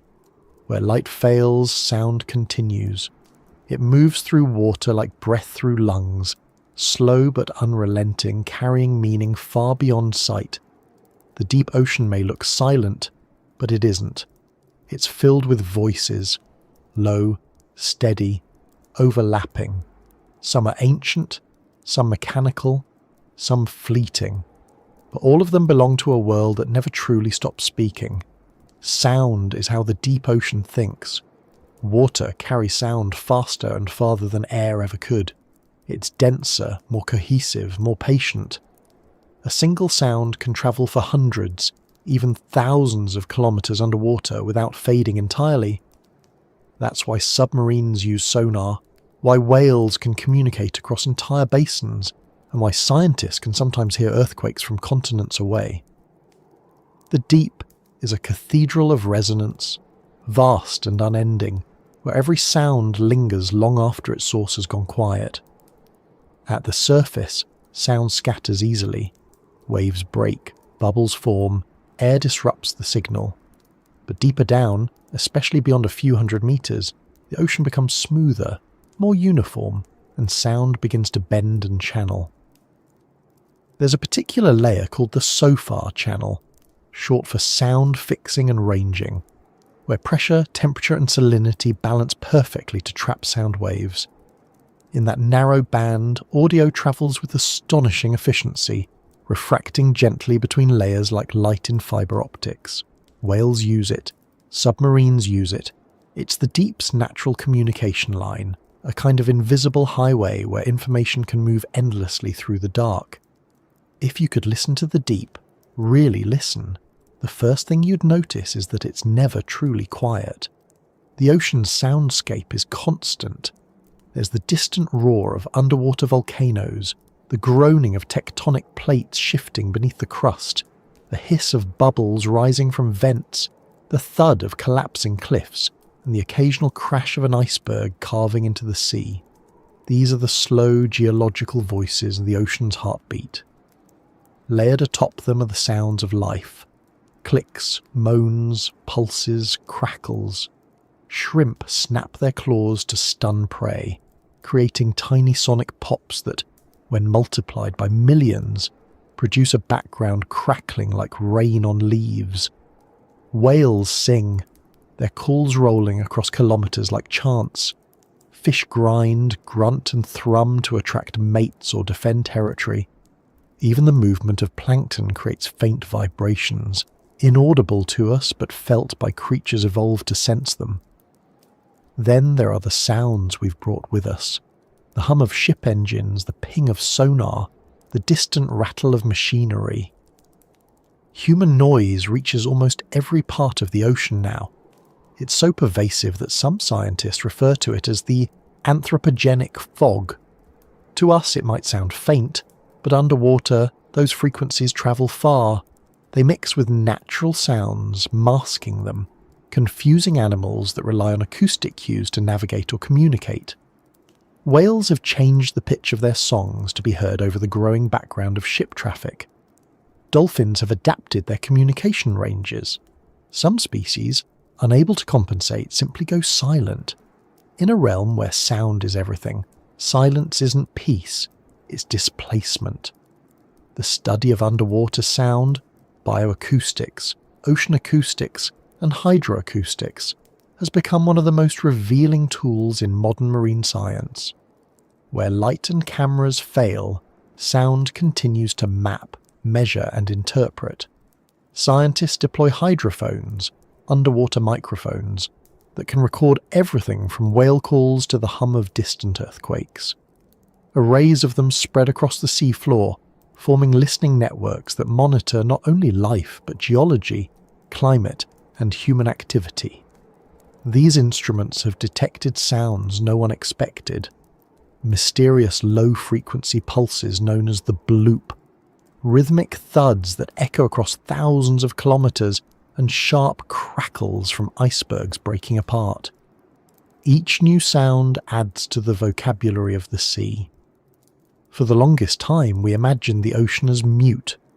The early explorers descending in small submersibles often described an eerie stillness. But that was illusion, the silence of human ears, not of the environment. Our senses aren't built for underwater hearing. In air, we detect sound by pressure waves hitting our eardrums. Underwater, the density mismatch between body and medium makes that mechanism inefficient. Most marine animals bypass this entirely, feeling vibration through specialized organs or even through their bones. They hear with their entire bodies. To them, the ocean isn't silent, it's alive with information. Some of the most haunting sounds in the deep come from the largest inhabitants, whales. Their songs travel farther than any other biological sound on Earth. A blue whale's call, for instance, can be heard across entire ocean basins. It's a sound so low in frequency that much of it lies below human hearing, more felt than heard, a vibration that moves through you rather than around you. To imagine it is to imagine the sound of a planet breathing. These calls aren't random, they're structured, with patterns that change by region and year, suggesting both communication and culture. Some species repeat melodies that evolve over time, passing through populations like folk songs. To study them is to glimpse not just biology, but something that approaches memory. Whales aren't the only composers of the deep. Fish too have their rhythms. The midshipman fish, for example, hums to attract mates, producing a low, sustained drone that can last for hours. In coastal areas, When many individuals sing together, the result is a steady vibration that can be felt through the hulls of boats. Scientists have recorded entire soundscapes shifting with the lunar cycle, as species adjust their behaviour with the tides. It's an ecosystem orchestrated not by sight, but by resonance. The deep sea amplifies this strangeness. Down where light cannot reach, sound becomes the only reliable medium. Some fish emit sharp clicks that bounce off objects, using echolocation like bats. Others produce pulses to signal distress or deter predators. There are shrimp that can generate bubbles that collapse with explosive force, briefly reaching temperatures hotter than the surface of the sun. It's called cavitation, a flash of energy so quick that it produces both light and sound. The ocean's darkness hides many things, but its silence hides none. Sound in the deep also carries distance differently than we expect. On land, sound fades quickly. In water, it bends, refracts, slows. A noise made miles away might arrive seconds or minutes later, warped by pressure and temperature layers. To an untrained ear, it would be impossible to locate the source. But marine animals are experts at interpreting these distortions. Some whales can detect the curvature of the earth through sound alone, using subtle delays and echoes to orient themselves. For them, the world isn't divided into near and far, it's a continuous medium of vibration. Humanity's use of sound underwater began with curiosity, then strategy. During the early 20th century, navies developed sonar to detect submarines, sending out pings and measuring the echoes that returned. Those same principles later became scientific tools. Multibeam sonar now maps the seafloor with astonishing precision, revealing valleys, ridges and trenches we could never see otherwise. But the technology that helps us explore also intrudes. Powerful sonar pulses can disorient marine mammals, sometimes driving them to strand themselves in confusion. What we use to see in the dark can also blind the creatures that already live there. The deep is generous with sound, but it demands care in how we use it. When hydrophones record the ocean for long stretches, what emerges is not chaos but rhythm. The earth itself has cycles of sound. Seasonal changes alter the chorus of life. More crackling shrimp in summer, more whale calls in migration seasons, fewer fish during winter dormancy. Even storms above leave their mark, with raindrops and wind creating patterns that filter down. Underwater, you can hear weather. You can hear the signature of hurricanes as low-frequency rumbles that travel for thousands of kilometers. You can hear icebergs breaking, their fragments ringing like bells as they drift. It's all connected, one continuous conversation between sky, sea, and stone. There's something humbling in realizing that sound can do what light cannot, unite the planet's hidden places. A single signal in the SOFAR channel might travel from one hemisphere to another, carrying traces of life and movement across entire oceans. It's as if the Earth is wired for listening, its waters serving as both body and voice. Scientists who study these sounds sometimes describe them in musical terms: crescendos, harmonics, echoes. It's not poetry, it's physics. But the physics has its own beauty. If you were inside a deep-sea submersible and switched off the engines, you might expect silence. Instead, you'd hear a subtle chorus, distant clicks, slow groans, the occasional metallic ring as the hull adjusts. It would feel less like being alone and more like being surrounded by something immense but calm. Every noise would seem both close and far at once. That sensation, the blending of near and infinite, is what defines the ocean's sound. It's a world where location dissolves, where everything exists in relation to everything else. Over time, researchers have learned to read this language with precision. They can identify specific whale species by their calls, estimate fish populations by the volume of their choruses, even detect illegal fishing activity by the sound of boat engines. Some deep-sea monitoring systems now listen continuously, forming a kind of acoustic memory of the planet. Decades from now, scientists may be able to track environmental change not by photographs or samples, but by shifts in sound.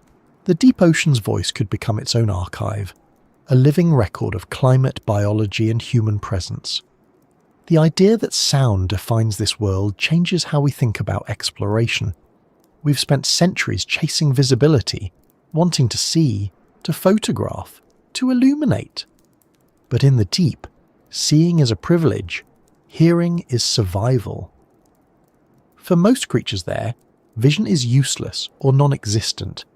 Instead, they live in a constant awareness of vibration, pressure, and tone.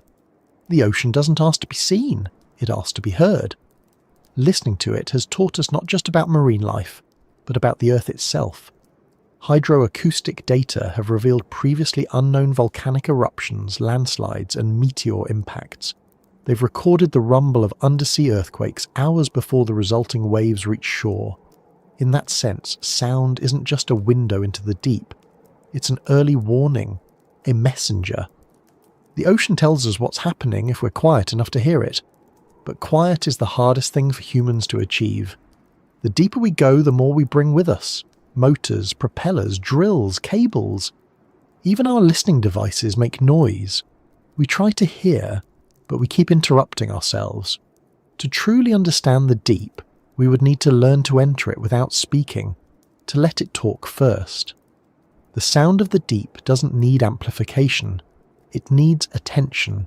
There are recordings from the deepest hydrophones placed miles below the surface that capture a kind of subsonic hum, a low continuous vibration present everywhere. Some researchers call it the ocean's background tone, others the sound of the Earth itself. It isn't caused by any single source, but by the collective motion of waves, tides, and distant storms. It's the sound of movement on a planetary scale, constant and ancient. Listening to it feels like eavesdropping on the planet's breathing, slow and patient. When you think about it, it makes sense that the deep communicates through sound. Light fades in minutes, but sound endures. It bends, adapts, and travels through obstacles. It's resilient, like life itself. In the deep ocean, where conditions change faster than visibility allows, sound provides continuity.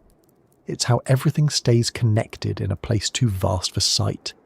Imagine floating there, surrounded by darkness, hearing instead of seeing. You wouldn't know direction, but you'd know presence. Faint clicks, distant echoes, low murmurs that vibrate through the water into your bones. It wouldn't be noise, it would be awareness. The deep doesn't need light to communicate its existence. It does it through resonance, through the endless patience of sound. When we talk about the deep ocean, it's easy to forget that every measurement, every image, every small success exists because someone, somewhere, decided to face what the human body was never meant to endure. We often describe the ocean's depths in scientific terms: pressure, temperature, light. But at its heart, it's also a mirror that shows us our fragility. The further we go, the more those limits define us. In a world shaped entirely for water and weight, the human body is a misplaced design, a land dweller's attempt to borrow time in an alien atmosphere. Down there, beneath the blue surface that looks so inviting from above, every breath becomes borrowed, every heartbeat conditional. The body that thrives in air becomes strange in the sea. Our lungs, built for lightness, betray us in density. Our ears, tuned to thin air, fill with pressure. Our blood, so carefully balanced between gases and liquids, starts to dissolve the very oxygen that keeps us alive. We are creatures of one atmosphere, of gravity unfiltered. The ocean, patient and absolute, reminds us of that with every metre we descend. 10 metres below the surface, we feel twice the pressure of the air above us. At 100, 10 times. Beyond that, the numbers become meaningless. But the body doesn't need numbers to understand. It feels the change as a kind of deep, internal silence, a quiet that grows heavier with every breath. Divers know this silence well. They describe it not as fear, but as awareness. Every descent is a negotiation between will and physiology. The deeper they go, the more they learn to listen, to their heartbeat, to their breathing, to the soft creak of their own equipment. At first, the pressure feels like a presence, a soft squeeze around the chest and ears. Then it becomes part of the background, something to be accepted rather than resisted. But there's always a point where acceptance ends and survival begins to falter. Past a certain depth, the gases in our blood start to behave differently. Nitrogen, which is harmless on the surface, dissolves more readily under pressure, affecting the nervous system. It creates a dreamlike state, euphoric and disorienting. Divers call it the rapture of the deep. It feels peaceful, but it's deadly, a false comfort that leads to confusion, slow reactions and sometimes fatal mistakes. Even oxygen, the molecule we depend on most, becomes toxic under enough pressure. The body cannot tell the difference between too little and too much until it's too late. Cells begin to break down, nerves misfire, vision narrows. The very substance that sustains us becomes poison in the wrong conditions. The deeper you go, the thinner the margin of safety becomes, until survival depends not on strength but on discipline, knowing when to stop, when to turn back, when to trust the quiet voice of instinct that says, enough. But the ocean is persuasive. It tempts with calm, with beauty, with the illusion of control. Divers describe the moment when light fades as transcendence, the sense of entering another reality entirely. The water becomes still, the sound of breathing rhythmic, the mind focused. For a moment, the boundary between body and world blurs. It's easy to forget how thin that boundary really is. A malfunctioning valve, a small leak, a few seconds of disorientation, that's all it takes. Down there's no margin for panic. Panic wastes oxygen, and oxygen is measured in minutes. The deeper we send our machines, the more we understand how delicate we truly are. The pressure that dents steel would crush us instantly. The cold that seeps through titanium would paralyze us in seconds. The dark that surrounds every deep-sea creature isn't just absence of light. It's a thickness that seems to erase edges, distances, even thought. Human senses begin to fail long before the body does. Our vision fades, our hearing becomes unreliable, our balance shifts. Inside a submersible, even with walls meters thick, you can feel it. The sense that something immense is pressing against the thin boundary between you and oblivion. It's not fear in the usual sense. It's awareness of scale. The realization that you're a small organism floating inside a bubble of technology, inside a volume of water so vast it defies imagination. The deep ocean doesn't care that you're there. It doesn't even notice. Everything about it, pressure, chemistry, stillness, continues as it has for millions of years, indifferent to human presence. The fragility you feel in that moment isn't weakness, it's truth. You're out of your element, surviving only because of layers of invention and luck. And yet, fragility has always been part of what drives us. It's the reason we build, the reason we explore. We know we're vulnerable, and we reach anyway. When early divers first began descending with crude equipment, many died trying to understand how far they could go. Their courage wasn't in defying danger, but in accepting that danger was the price of knowledge. Every dive became an experiment in limits, of body, of breath, of will. Even now, with advanced suits and controlled breathing mixtures, accidents still happen. Oxygen runs out, decompression schedules fail, equipment jams. Sometimes it's human error, sometimes it's chance, but the outcome is the same. The deep reminds us who's in charge. The human body is designed for balance, equal pressures inside and out, steady warmth, stable chemistry. The ocean disrupts all of that. The cold slows metabolism. The pressure compresses air spaces. The salt draws moisture from skin. Even small changes can cascade into crisis. A diver who surfaces too quickly after a deep dive risks decompression sickness, known as the bends.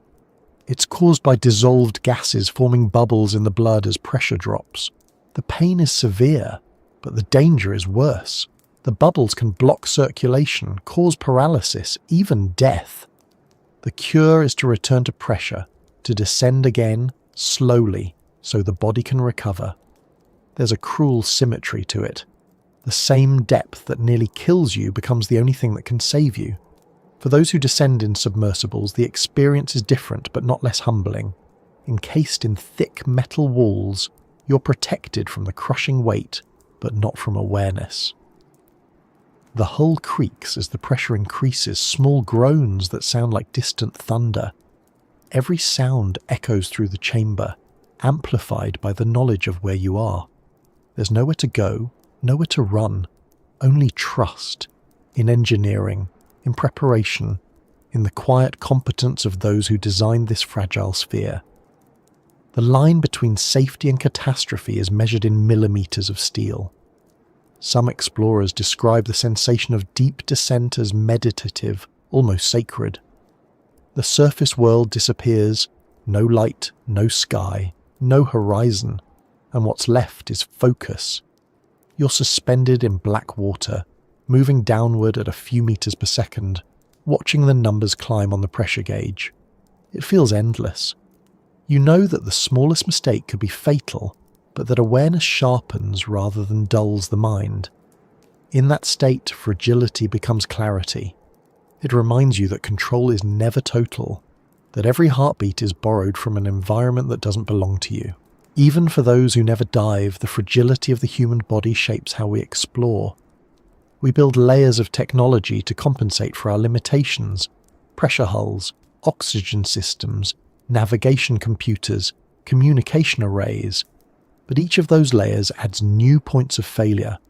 Complexity becomes both salvation and risk. Every dive plan, every research mission is a calculated balance between ambition and restraint. You can only push so far before the ocean pushes back. The deep doesn't forgive arrogance, it rewards humility. Engineers who design deep-sea equipment talk about redundancy, the practice of building backups for every system. 2 oxygen tanks, 2 pumps, 2 power sources, but even redundancy has limits. When a system fails miles below the surface, rescue is rarely an option. The only safety lies in prevention, in precision, in respect for physics. The sea doesn't bend its rules. You either follow them or you don't return. The deeper we go, the more we understand that fragility isn't something to overcome. It's something to work with. It teaches us how to measure risk, how to build carefully, how to listen. It's easy to imagine fragility as weakness, but in truth, it's the foundation of awareness. The pressure outside mirrors the pressure inside. The quiet tension that comes from knowing how small you are and how rare it is to survive in a world that wasn't made for you. Some explorers come back from deep dives changed. They describe a kind of stillness that lingers long after the mission ends. It's not trauma or awe exactly, it's perspective. When you've seen the world from a place where life struggles just to exist, everyday fragility feels different. The small stresses of surface life, noise, deadlines, expectations, shrink against the memory of that immense quiet weight. Down there, you don't think about the future or the past. You think about air and warmth, and the astonishing fact that the body still works. That awareness doesn't leave easily. Fragility also extends beyond the body. It's part of the human mind. The ocean tests not just lungs and blood, but focus and resolve. Isolation in the deep can blur time. Without daylight, circadian rhythms break down. Inside a submersible, hours stretch and compress unpredictably. You can lose track of how long you've been below, how far you've travelled. It's disorienting, but also strangely freeing. In that darkness, the idea of self feels less fixed. You begin to sense that consciousness itself is fragile, a pattern held together by light and gravity and habit. Remove those, and it starts to drift. This mental fragility isn't weakness either. It's part of what allows us to adapt. Humans are soft by design. We're built to feel, to notice, to respond. The ocean amplifies those traits. It turns awareness into survival. A diver who ignores discomfort risks death. A pilot who doubts data loses the mission. A researcher who forgets patience destroys the equipment. Fragility forces mindfulness. It demands presence. The ocean doesn't tolerate distraction. In that way, fragility becomes its own form of strength, not resistance, but sensitivity. We survive not because we're unbreakable, but because we know how to bend, how to adjust, how to retreat when needed. The deep teaches that lesson better than any classroom. It shows that survival isn't about dominance. It's about equilibrium. Every creature that lives down there has found its own balance between vulnerability and resilience. We're just beginning to learn the same. Every time a human descends into the deep, whether in a diving suit or a submersible, it's an act of quiet defiance against biology. But it's also an act of recognition that the limits of the body are not flaws, but boundaries that define experience. Without them, there would be no sense of wonder, no respect for danger, no reason to build or explore. Fragility gives meaning to endurance, and maybe that's why the deep ocean fascinates us so much. It's not just the mystery of what lives there, it's what it reveals about ourselves. The realization that we are temporary guests in a universe built for pressure and silence. The machines may survive longer, the sensors may reach farther, but it's the human heartbeat, faint and fragile, that makes exploration matter at all. The deep doesn't need us. It has existed in darkness for eons without our eyes or ears, but we need it because it reminds us of proportion, that to be alive is to be delicate, that strength is measured not by invincibility but by endurance. The ocean shows us that fragility and courage are the same thing, two sides of the same thin shell keeping life where it shouldn't logically exist. And as that shell descends, as it creaks and holds under impossible weight, we learn again what it means to be human, to survive, to listen, and to keep moving deeper, knowing full well that the body we inhabit was never built for the dark. Beneath the endless dark, where light and sound fade into the pressure, there are shapes on the ocean floor that resemble memory more than geography. The deep doesn't just hold life, it holds the past. The seafloor is a museum without walls, a place where time slows until it almost stops. What lies there isn't only biology or geology, it's the silent record of everything that has fallen from the surface, from broken continents to forgotten ships, from volcanic peaks to drowned coastlines. The deeper you look, the more it feels as though the planet has been layering its own history into sediment, letting gravity and water archive what we can't remember. The idea of sunken cities sounds like myth. For centuries, people imagined entire civilizations lost beneath the waves. Atlantis, Mu, Lemuria, names that became shorthand for mystery and pride. But while those specific legends remain stories, their foundation is truth. The sea has taken cities before. The Earth's surface is restless, and the line between land and water is not fixed. Coastlines advance and retreat, mountains rise and crumble, ice melts and reforms. The ocean is patient, and over time it always wins. It erases borders quietly, metre by metre, until what was once home becomes seabed. If you were to drain the oceans completely, what would appear would look nothing like the maps we know. The continents would stretch farther but also fracture into scars. The Atlantic would reveal a vast ridge, the mid-ocean seam where new crust forms from molten rock, constantly reshaping the floor. The Pacific would open into trenches so deep they look like slashes, where tectonic plates dive beneath one another. Between them would lie plateaus, canyons, valleys, mountains taller than Everest that no one has ever seen in person.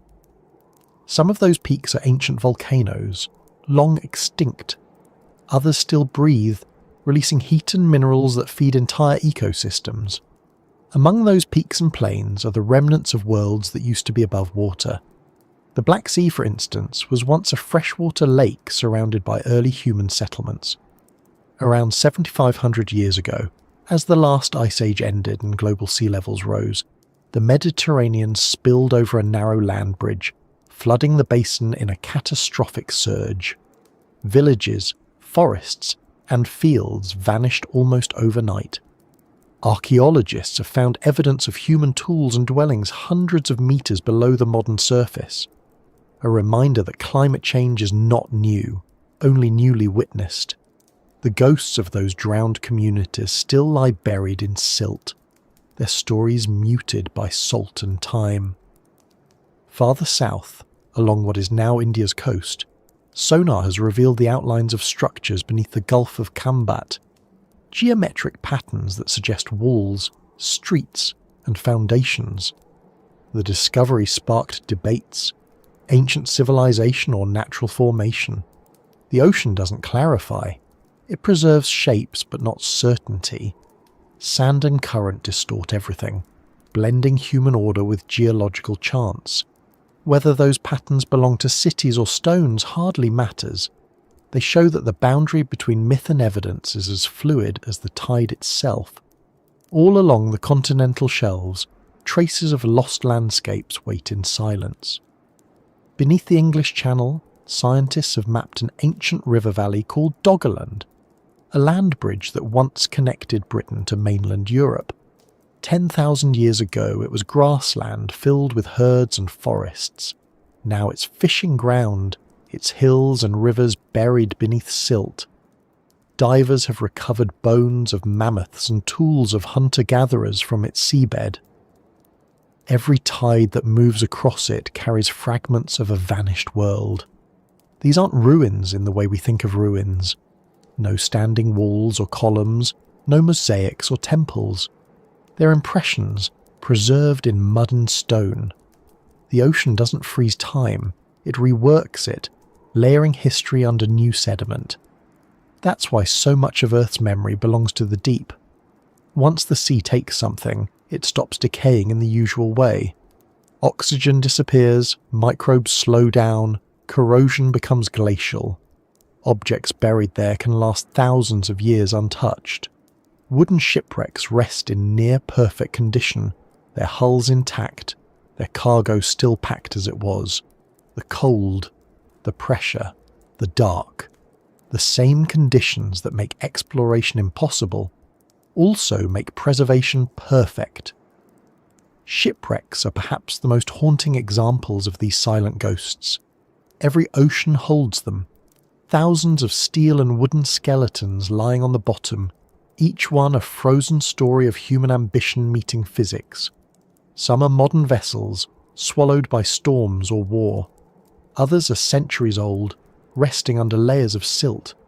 The Titanic, resting nearly 4 kilometers down in the North Atlantic, is the most famous, but it's only one among countless. Its hull still lies there, colonized by bacteria and corals, slowly dissolving but still recognizable. The iron-eating microbes feeding on it will eventually erase it completely, but for now it remains as both monument and warning, a reminder of how fragile even our greatest achievements become under the weight of water. There are wrecks deeper still, submarines lost during wars, cargo ships that disappeared without radio contact, aircraft swallowed by waves. Each one joins the same quiet company, transformed from tragedy into geology. The ocean doesn't distinguish between natural and artificial. To it, a coral reef and a steel ship are the same kind of structure. Surfaces to colonize, cavities to fill. Life moves in. Fish nest inside cabins. Barnacles coat the walls. Coral spreads across decks. Over time, every wreck becomes reef. The ocean turns death into habitat. But not all of its ghosts are human. There are also mountains that never saw daylight, volcanoes that erupted unseen, valleys where rivers once flowed before the sea claimed them. Some of these formations predate humanity entirely. The Hawaiian Islands, for example, are just the visible tips of a much larger chain that stretches thousands of kilometers along the Pacific floor. Each island represents a moment in geological time, born from a volcanic hotspot that keeps moving as tectonic plates shift above it. The older mountains lie submerged, their peaks eroded and buried, their bases still connected to the living Earth's molten pulse. The seamounts and guyots that scatter across the ocean floor are monuments to that slow movement. Mountains drowned not by catastrophe, but by time. There are also the deep trenches, the silent mountains turned inside out, the Mariana, the Tonga, the Java, immense scars where the crust folds under itself. These are the deepest points on Earth, colder than winter, darker than space, and as still as eternity. If you could stand at the bottom of one of them, impossible for the human body but imaginable through machines, you would see walls rising like cliffs into darkness, the floor dusted with fine sediment, occasional rocks coated in white bacterial mats.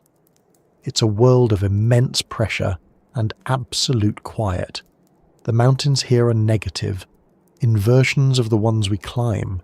They rise upward into absence instead of air. The geological forces that sculpt these landscapes operate on scales we can barely comprehend.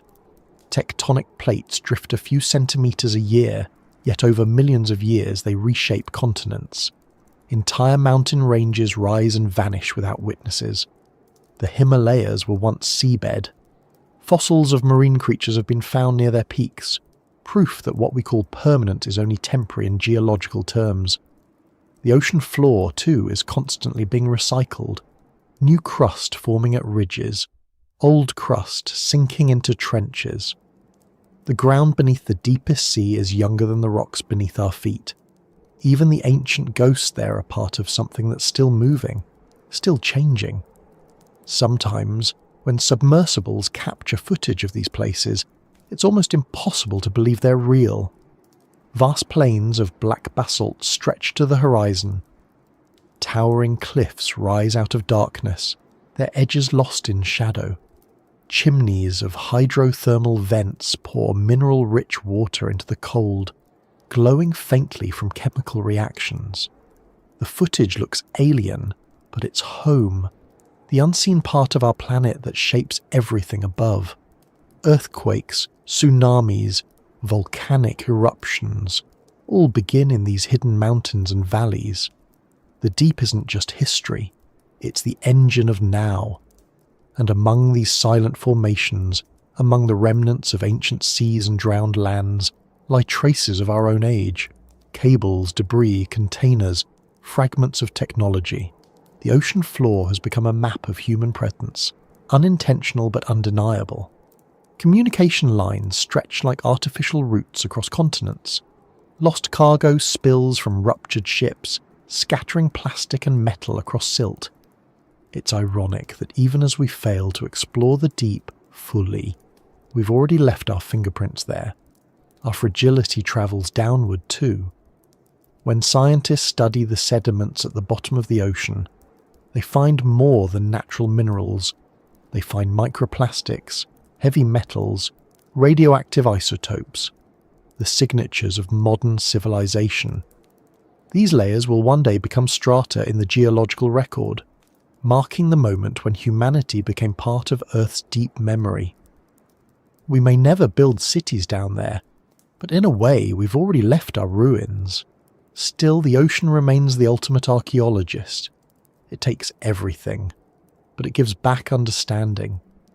By studying the layers of sediment, scientists can read climate history stretching back millions of years, changes in temperature, atmospheric composition, even mass extinctions. Each centimetre of mud holds centuries of information. The deep is not just a graveyard, it's an archive. And like all archives, it speaks slowly, requiring patience to interpret. Every now and then, a discovery pierces that stillness.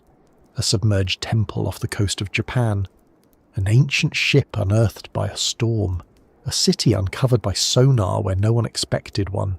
Each of these moments reminds us that the line between the living world and the buried one is thin. The ocean's ghosts aren't gone, they're simply out of reach. They wait, preserved and distant, as if the planet itself were keeping secrets until we're ready to understand them. The mountains beneath the sea, the ruins buried in silt, the wrecks resting in silence. They all share the same quality. They don't move unless the earth itself moves them. They endure without needing attention. They exist outside of urgency, untouched by the passing of days. In their stillness, they remind us of how temporary the surface world really is. Our cities, our towers, our roads, all of it is one flood, one earthquake, one rising tide away from becoming part of that same quiet record. It's not a warning so much as a perspective. The ghosts of the deep aren't tragic, they're inevitable.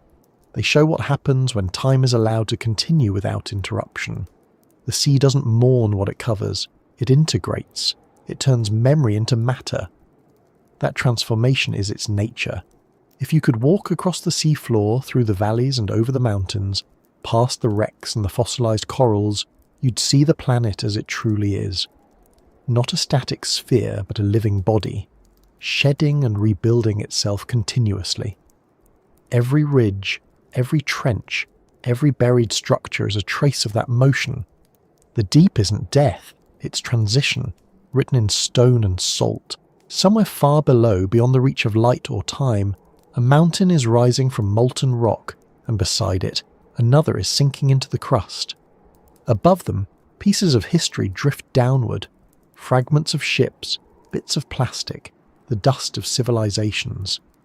They settle quietly, joining the same long conversation that the planet has been having with itself since before we were here. The ghosts of sunken cities and silent mountains are not echoes of loss. They're reminders that nothing ever truly disappears. Everything sinks eventually, into memory, into sediment, into the slow patience of the sea. And while we watch from the surface, the deep keeps writing its story, layer by layer, in the language of pressure and time. When sight disappears, imagination takes its place. The deep ocean has always been a perfect mirror for that. Long before we could measure pressure or send cameras beneath the waves, we filled that darkness with stories. Sailors saw shadows on the water and gave them names. Cultures separated by continents described the same fears in different tongues, the same sense of something vast and unseen just beyond reach. In the absence of light, myth became a kind of navigation. It helped humanity find meaning in a world that refused to show its face. It's strange how consistent those myths are across time and distance. From the earliest civilizations, the sea was never just a boundary. It was a presence.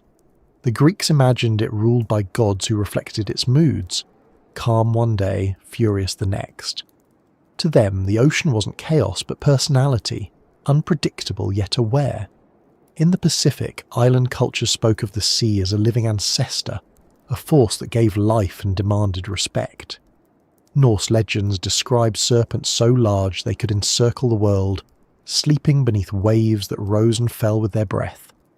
Ancient Chinese texts spoke of dragons dwelling in deep waters, keepers of weather and fate. These weren't primitive attempts to explain science. They were expressions of proportion. The ocean was so enormous, so alive, that the human mind could only meet it with story. Every myth was an acknowledgement of scale, the understanding that something could exist beyond our comprehension. The creatures that populated those tales weren't mistakes. They were metaphors for magnitude. The kraken, the leviathan, the world serpent. Each one was a way of saying, there are forces beneath us that do not care who we are. Even today, those stories haven't gone away. They've just changed costumes. The names are different, but the impulse is the same. We invent monsters for the same reason our ancestors did, to give shape to uncertainty. Modern myths live in headlines and documentaries now, dressed in scientific speculation. The giant squid, once a sailor's nightmare, turned out to be real, and even its reality feels mythical. The coelacanth, thought extinct for millions of years, appeared alive off the coast of South Africa, defying extinction like a ghost from prehistory. Each rediscovery blurs the line between imagination and evidence. The deep doesn't reject myth, it recycles it. There's something in the human mind that resists pure emptiness. Darkness is never just darkness, it's potential. We project into it, populating the unknown with our hopes and fears. That's why the deep ocean feels different from a mountain or a desert. It's not merely unexplored, it's unseeable. No matter how advanced our technology becomes, it will always be a place where sight fails. And where sight fails, the imagination grows strong. That's not superstition, it's instinct. For as long as there's been a horizon, humans have wondered what lies beyond it, and the sea was our first horizon. Myth filled that distance with possibility. It gave shape to what couldn't be mapped. When sailors vanished, people didn't say they sank, they said the sea took them. When storms appeared out of nowhere, they were blamed on creatures stirring in the depths. The human need for cause and consequence turned weather into intention. We gave the sea motives so we could feel less powerless against it. It's easier to fear a monster than to fear randomness. Monsters can be understood, chaos can't. But the deeper truth behind these myths is quieter. The sea has always represented not just fear, but memory.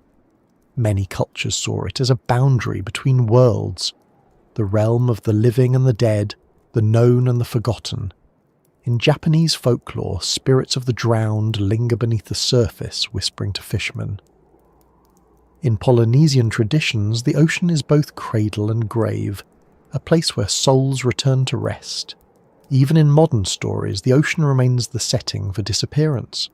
We still talk about things being lost at sea, as if the water itself has intentions, as if to vanish there is to enter another dimension of existence. What's fascinating is how myth evolves alongside discovery. Each time we descend deeper, we replace one story with another, but we never stop telling them. When submarines first reached the Twilight Zone, their pilots described seeing shapes move outside the light beams. Shapes too large to identify, too graceful to be debris. Some of those reports turned out to be schools of fish. Others remain unexplained. The footage we do have from the deep often leaves more questions than answers. Creatures appear briefly, flash with light, and vanish into darkness. It's not hard to see why the imagination fills in what the camera misses. Even scientists, though careful with language, speak of the deep with reverence that borders on mythology. They use words like alien, mysterious, and otherworldly, terms that reveal as much about human emotion as they do about fact. The deep ocean resists domestication.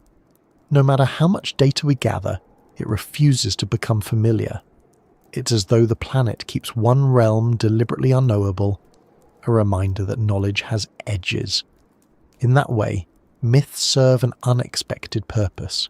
They protect mystery. They remind us that not everything needs to be understood to be meaningful. Some of the earliest ocean legends were not warnings of danger, but lessons in humility.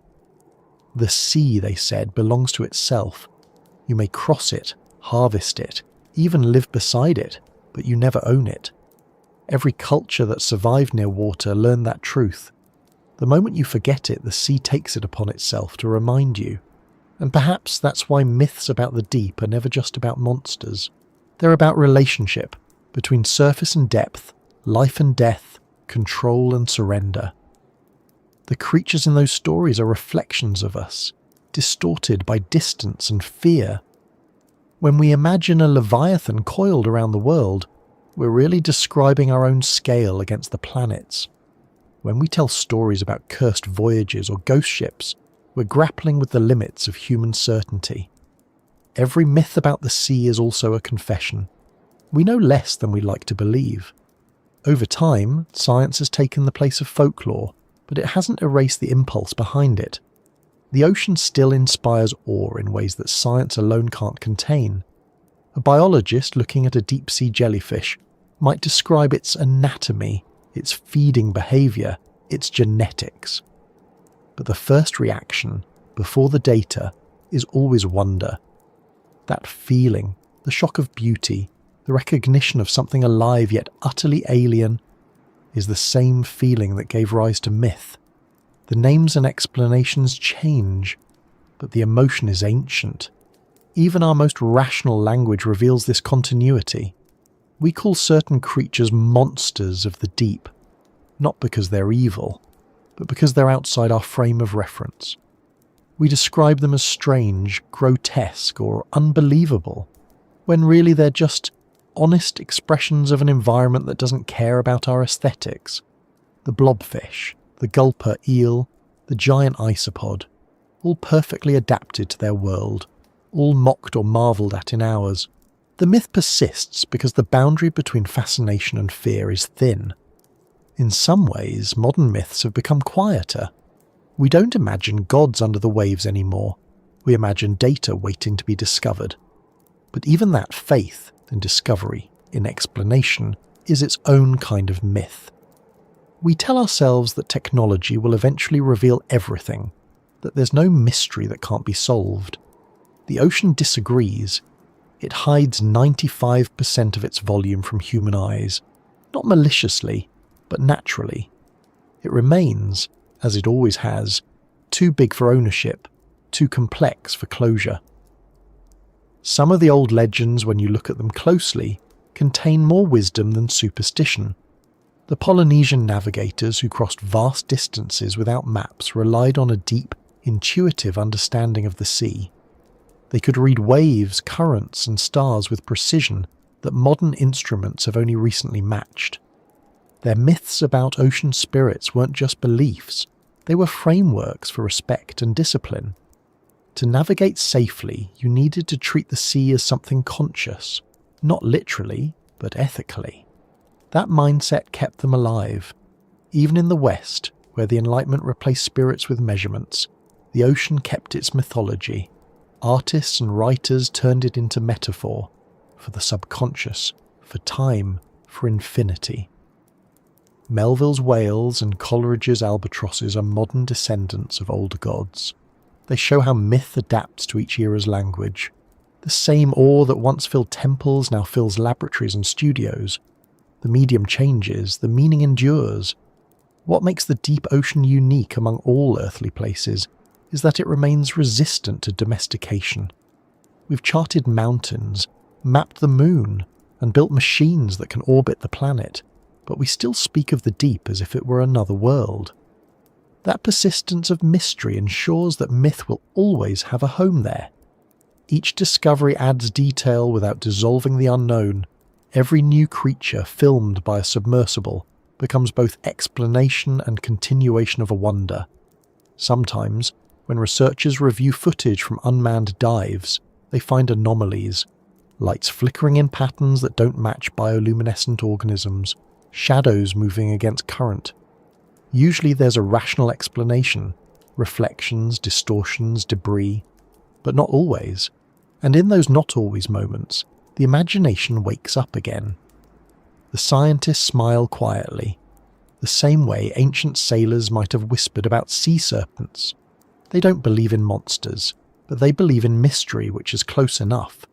The myths that fill the darkness don't live in opposition to science, they live beside it. They give context to our curiosity. Without them, exploration would feel empty, reduced to data collection. With them, it becomes narrative, a story of human persistence against uncertainty. Every sonar ping, every sample, every recorded sound from the deep adds a new line to that story. We may not speak in mythic language anymore, but the structure remains. The journey into the unknown, the encounter with something vast, the return with new understanding. The deep ocean is our last functioning myth in real time, one that keeps renewing itself as long as we keep asking what lies below. And maybe that's the real reason the ocean has never lost its hold on us. It isn't just the beauty of the surface or the richness of life beneath. It's the sense that somewhere down there, in the dark, something is still beyond explanation. Not sinister, not supernatural, just beyond. The myths that fill that space aren't mistakes. They're reminders that even now, in an age of maps and satellites, there are still places where imagination remains necessary. The sea doesn't ask us to believe in monsters, It asks us to accept mystery. And somewhere, beyond the reach of light, those stories continue. Not written, not spoken, just drifting through the dark water, as old as fear, as familiar as curiosity, waiting quietly for whoever dares to listen next. If the myths that fill the darkness were born from our imagination, then the eyes that now stare back from that same darkness are the instruments we built to replace it. For as long as there has been curiosity, humans have wanted to see what lies beneath the surface, to look, not just to imagine. But the ocean makes that act almost impossible. It hides not out of malice, but through physics. The way light bends, the way water absorbs colour, the way depth multiplies in visibility.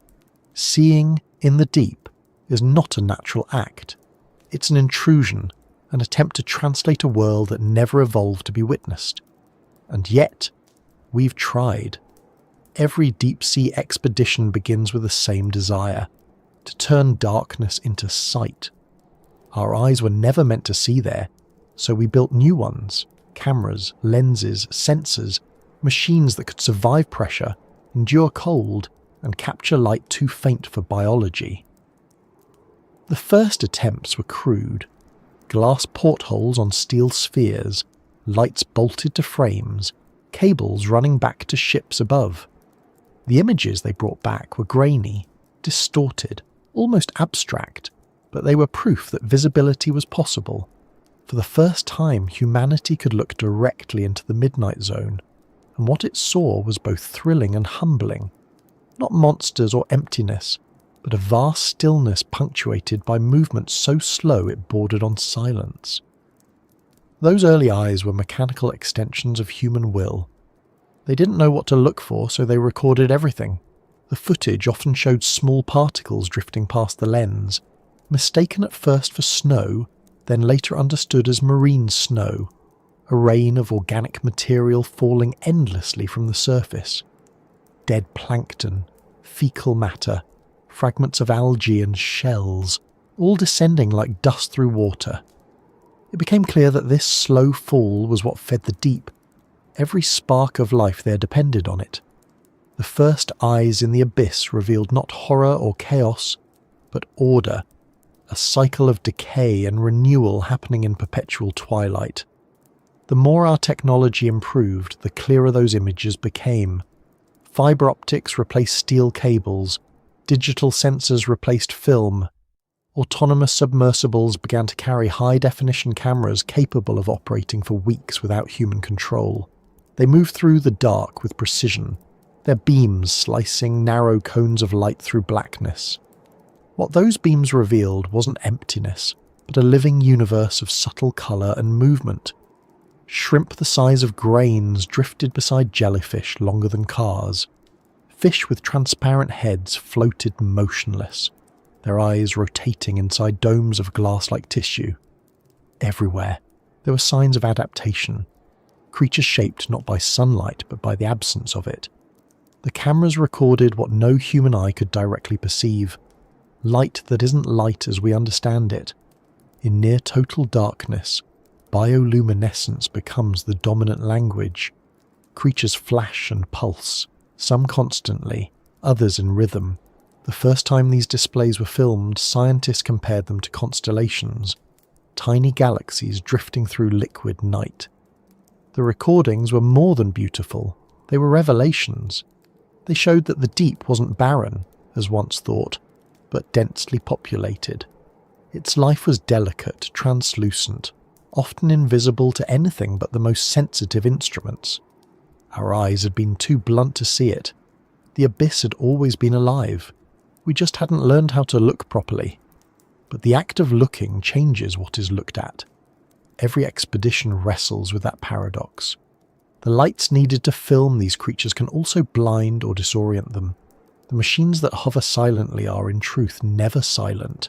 Their thrusters hum, their electronics click, their beams cut through the dark like intruders. To observe the deep is to disturb it. Even the softest light is violence to eyes that evolved to live without it. Some researchers have tried to adapt using infrared or low-intensity blue light, trying to become invisible to the world they're studying. Yet invisibility is impossible. The abyss always knows when it's being watched. There's a quiet irony in that. Our instruments have become so sophisticated, yet they still betray us. Cameras can now see wavelengths our eyes never will, detect heat and chemical traces, sense movement at distances too small to comprehend. But even with that precision, the act of perception is incomplete. The cameras can record what happens, but they can't translate it into meaning. They can't explain why a creature glows or dances or drifts. They only deliver evidence, leaving interpretation to the minds that built them. The abyss gives us images, not answers. Some of those images border on the surreal. A jellyfish shaped like an umbrella with electric blue filaments that flash in sequence. A fish whose mouth folds open wider than its own body. A colony of siphonophores stretching longer than a blue whale, glowing faintly as it drifts through a current. Each new discovery shifts the limits of imagination. The eyes in the abyss show us that evolution has no aesthetic, only function. What looks strange to us is simply appropriate to its environment. Every grotesque shape, every translucent body, every unrecognizable motion is the solution to a problem we can't fully perceive. Still, the footage stirs something beyond curiosity. Watching it, you realize how rarely we encounter life without reference to ourselves. On land, every ecosystem has been touched, mapped, catalogued, or altered. In the deep, life remains indifferent to us. It neither hides from nor approaches.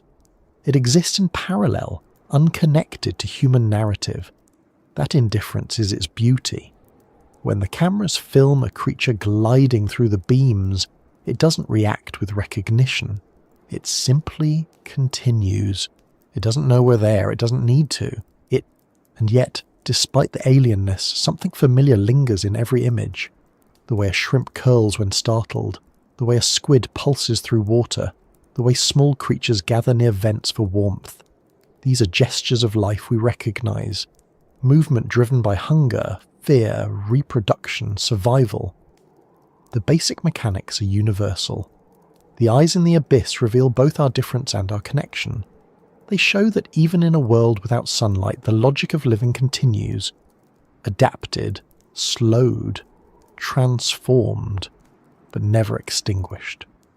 What the cameras also reveal, though, is how temporary our vision is. The light fades quickly. The beam illuminates a small space, then disappears into nothing. Beyond that cone, the dark returns, unchanged. It's a humbling metaphor for knowledge itself. The idea that no matter how much we illuminate, the unknown always outweighs what we can see. Each new expedition adds detail, but the outline of mystery remains the same.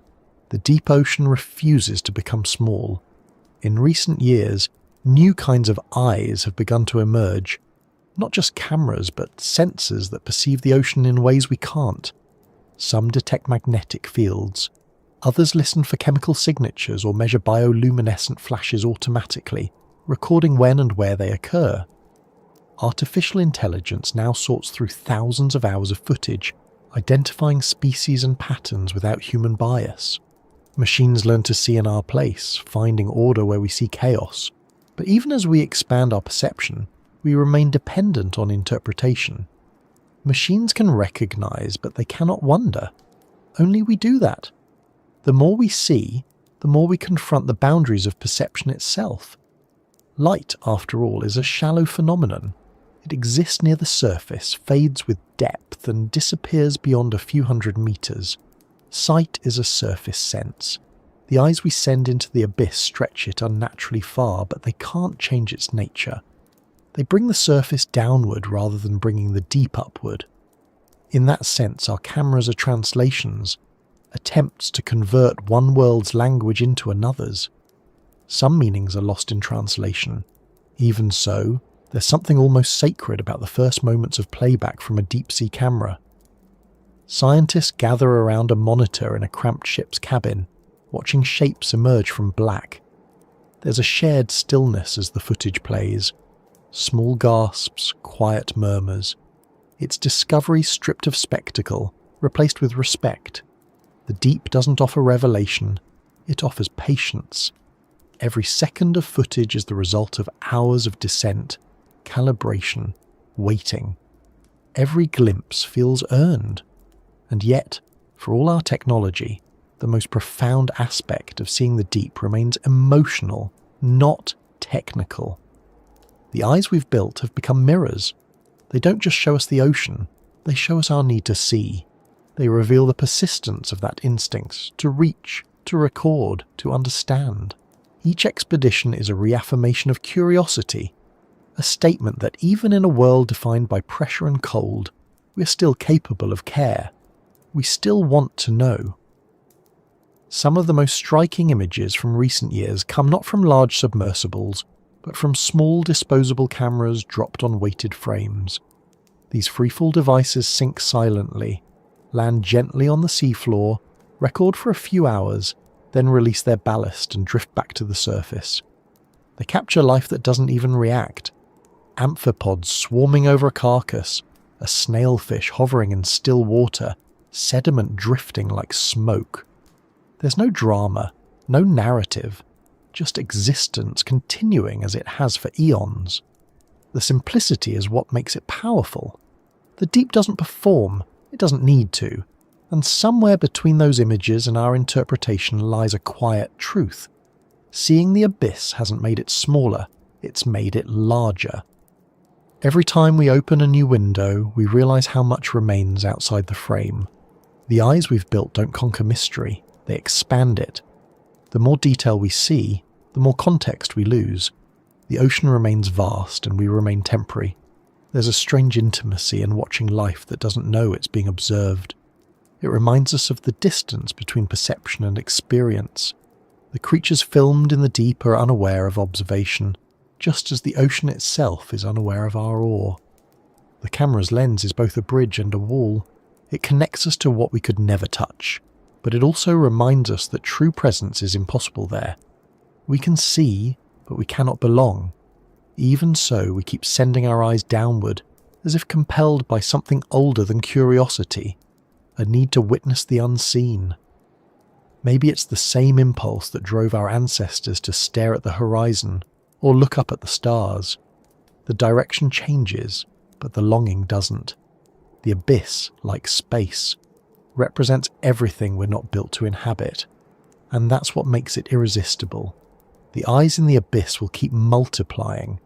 New generations of instruments will see deeper, in higher resolution, across wider spectrums. They'll show us things we can't yet imagine. Organisms with forms we don't have language for, landscapes that rewrite geology, phenomena that redefine life itself. But no matter how advanced the cameras become, they'll always return to the same image in a different form, a beam of light cutting through endless black, illuminating motion for a moment before darkness closes again. It's the same cycle, the same truth. Seeing is temporary, the dark is patient, and somewhere, far below, that patience continues. The slow drift of particles, the steady pulse of unseen creatures, the quiet watch of the ocean itself, unbothered by the eyes that try to find it. The abyss doesn't stare back. It doesn't need to. It already knows that everything that looks into it eventually becomes part of what it sees. For all our effort to reach the depths, we sometimes forget that part of the ocean never left us. It's not only below, it's within. Long before we learned to build submersibles or cameras, before we even had words for exploration, the sea was already here, circulating in our veins, echoing in the chemistry of our cells. Every living creature on land carries a trace of that ancient saltwater world inside. We didn't conquer the ocean. We came from it. The human body is, in its own quiet way, a map of that origin. Our blood contains almost the same balance of sodium, chloride and potassium that filled the Earth's early seas. The proportions aren't coincidence. They're inheritance. The residue of an environment that shaped the first forms of life billions of years ago. Our cells still depend on that same chemistry. using it to send signals, store energy, and maintain balance. When you taste salt on your skin after sweat or tears, it's the ocean reminding you where you began.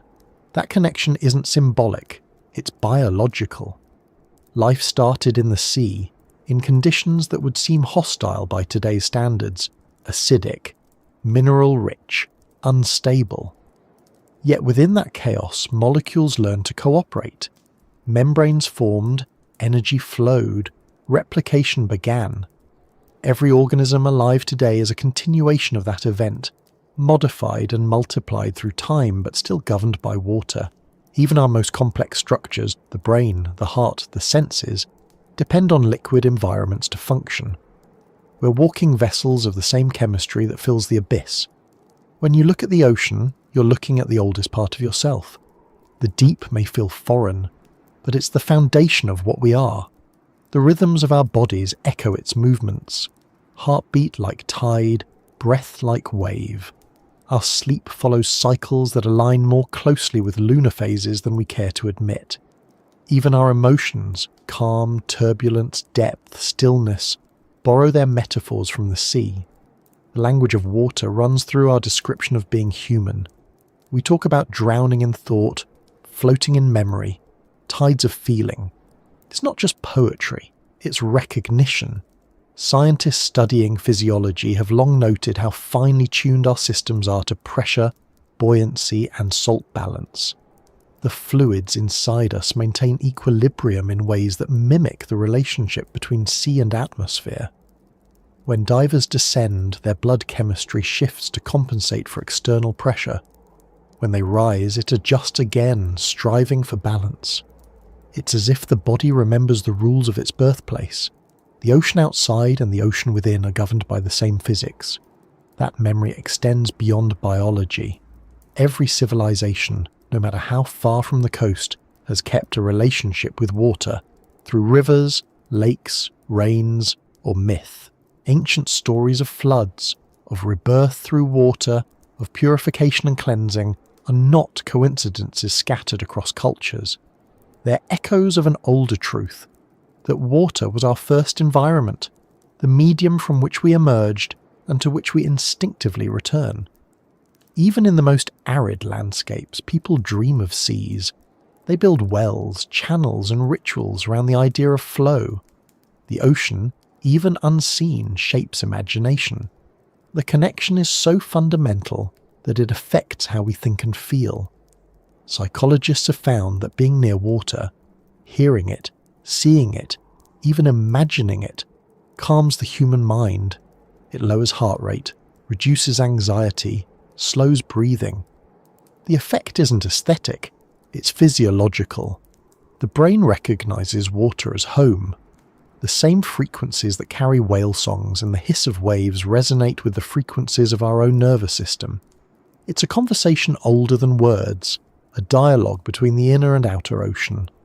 When astronauts train for space, they do so underwater. It's the closest environment we have to weightlessness.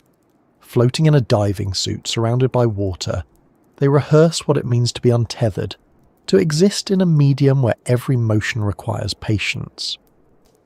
In a strange way, returning to the ocean is preparation for leaving the planet. Both are exercises in humility. Both remind us that our natural state is one of adaptation, not dominance. And yet, even as we build technology to explore the deep, we often fail to notice how fragile our inner sea has become. The ocean within depends on the ocean without. The salt that flows through our bodies comes from the same cycles that govern global weather and climate. The balance that sustains us mirrors the balance of ecosystems across the planet. When the outer ocean warms, acidifies, or loses oxygen, it's not a distant change. It's a reflection of our own instability. The body and the biosphere are not separate. They are versions of the same system, responding to the same disturbances. Think of the heart as a tide engine. It pushes and pulls, distributing nutrients the way currents distribute heat across the globe.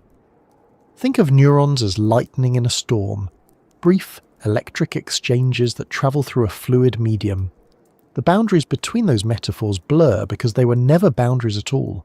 Every rhythm of life echoes some movement of water. That's why, even without seeing the sea, we sense its moods. Drought makes us restless. Rain makes us reflective. The brain responds to the sound of waves as if to its own pulse. The link is not mystical, it's mechanical, coded into our evolution. The ocean also exists in the way we remember. Memory itself behaves like water, fluid, unstable, reflective. It shifts shape depending on what stirs it, deepens when left undisturbed, distorts when disturbed too often. Our thoughts drift like currents, carrying fragments of past experience that resurface unexpectedly. The metaphor holds because the processes are similar. The mind is not solid, it flows.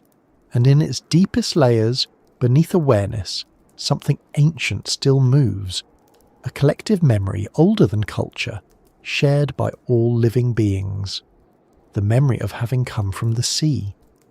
When we look at marine life, we often say it looks alien. But to those creatures, we are the aliens, air-breathing descendants who left the original world and adapted to another. We evolved lungs instead of gills, bones instead of cartilage, but we never stopped being aquatic at our core. Our embryos still develop in liquid that mirrors seawater. We grow gill-like structures in early stages before they transform into parts of our face and neck. Evolution didn't erase our origin, it concealed it inside us. Every human carries the ocean's blueprint folded into their body. This connection becomes most visible when we confront limits, when the ocean outside reminds us of what we've forgotten. Divers talk about a feeling called immersion calm, a shift that happens once they settle below the surface. The body relaxes, the heart slows, the mind quiets. It's not romanticism, it's biology. Mammals, humans included, have a reflex that activates when submerged. The heart rate drops, blood moves from limbs to vital organs, oxygen use becomes more efficient. It's a remnant of our marine ancestry, a system designed for survival in water that still functions millions of years later. In those moments, the boundary between the inner and outer ocean almost disappears. The body becomes part of the water around it, responding instinctively to its pressure and temperature. There's a sense of returning, not in memory, but in function. The same chemistry that shaped the first life form still guides our reactions. The deep within answers to the deep without. Perhaps that's why being underwater feels both alien and familiar. The weightlessness, the muffled sound, the slowed movement. They strip away the noise of the surface world and leave only sensation. There's no horizon, no direction, no certainty. You breathe carefully, measure each motion. You feel your heartbeat in your ears, steady as a tide. For a moment you stop being a separate thing and start being part of the medium itself. It's not escape, it's recognition. The more we explore the deep, the more we realize that the boundaries between body, planet and ocean are illusions of scale. These same minerals that flow through seawater move through our bloodstream. The same cycles that govern currents govern weather, and by extension, our existence. When we disrupt one, we affect the others. The ocean within reacts to the ocean without, subtly but inevitably. It's not just metaphorical. Salt imbalance, hydration, temperature regulation, all mirror the state of the world we live in. The more unstable the planet's waters become, the more fragile our own systems grow. It's strange to think that something as vast as the sea and something as small as a cell share a conversation, but they do. Evolution linked them permanently. The boundaries of self are porous, and water is the messenger that crosses them. Every drop we drink has passed through countless forms before: cloud, river, ocean, body. The molecules that make us human have circulated through whales, plankton, and ancient rain. The connection isn't poetic, it's factual. We are not beside the ocean, we're continuous with it. Even our cultural evolution reflects that continuity. The rise and fall of civilizations has always followed water. Cities formed near coasts and rivers. trade, migration, exploration, all depended on tides. Our languages carry the imprint of navigation, current events, streaming thoughts, channels of communication. The metaphors of flow, of depth, of immersion are everywhere because the medium itself defined us. The first technologies, boats, nets, maps, were attempts to manage that relationship. The ocean shaped not only our biology but our behaviour. And yet in our modern world we often act as if we've outgrown it. We drain wetlands, overfish, pollute, and claim ownership of coastlines as though the sea were separate from us. It's easy to forget that the water cycle doesn't recognise borders. What enters the ocean returns through rain. What we release there eventually returns through body. The boundary between the external and internal ocean is temporary. We alter one, we alter both. In that sense, protecting the sea isn't just environmentalism, it's self-preservation. The health of our oceans determines the stability of our climate, our food, our atmosphere, even our DNA. Every breath of oxygen we take owes itself to marine life, the plankton and algae that produce most of the planet's supply. The ocean keeps us alive in ways so fundamental we no longer notice. The air we breathe, the temperature we endure, the water we drink, all are extensions of that same deep body.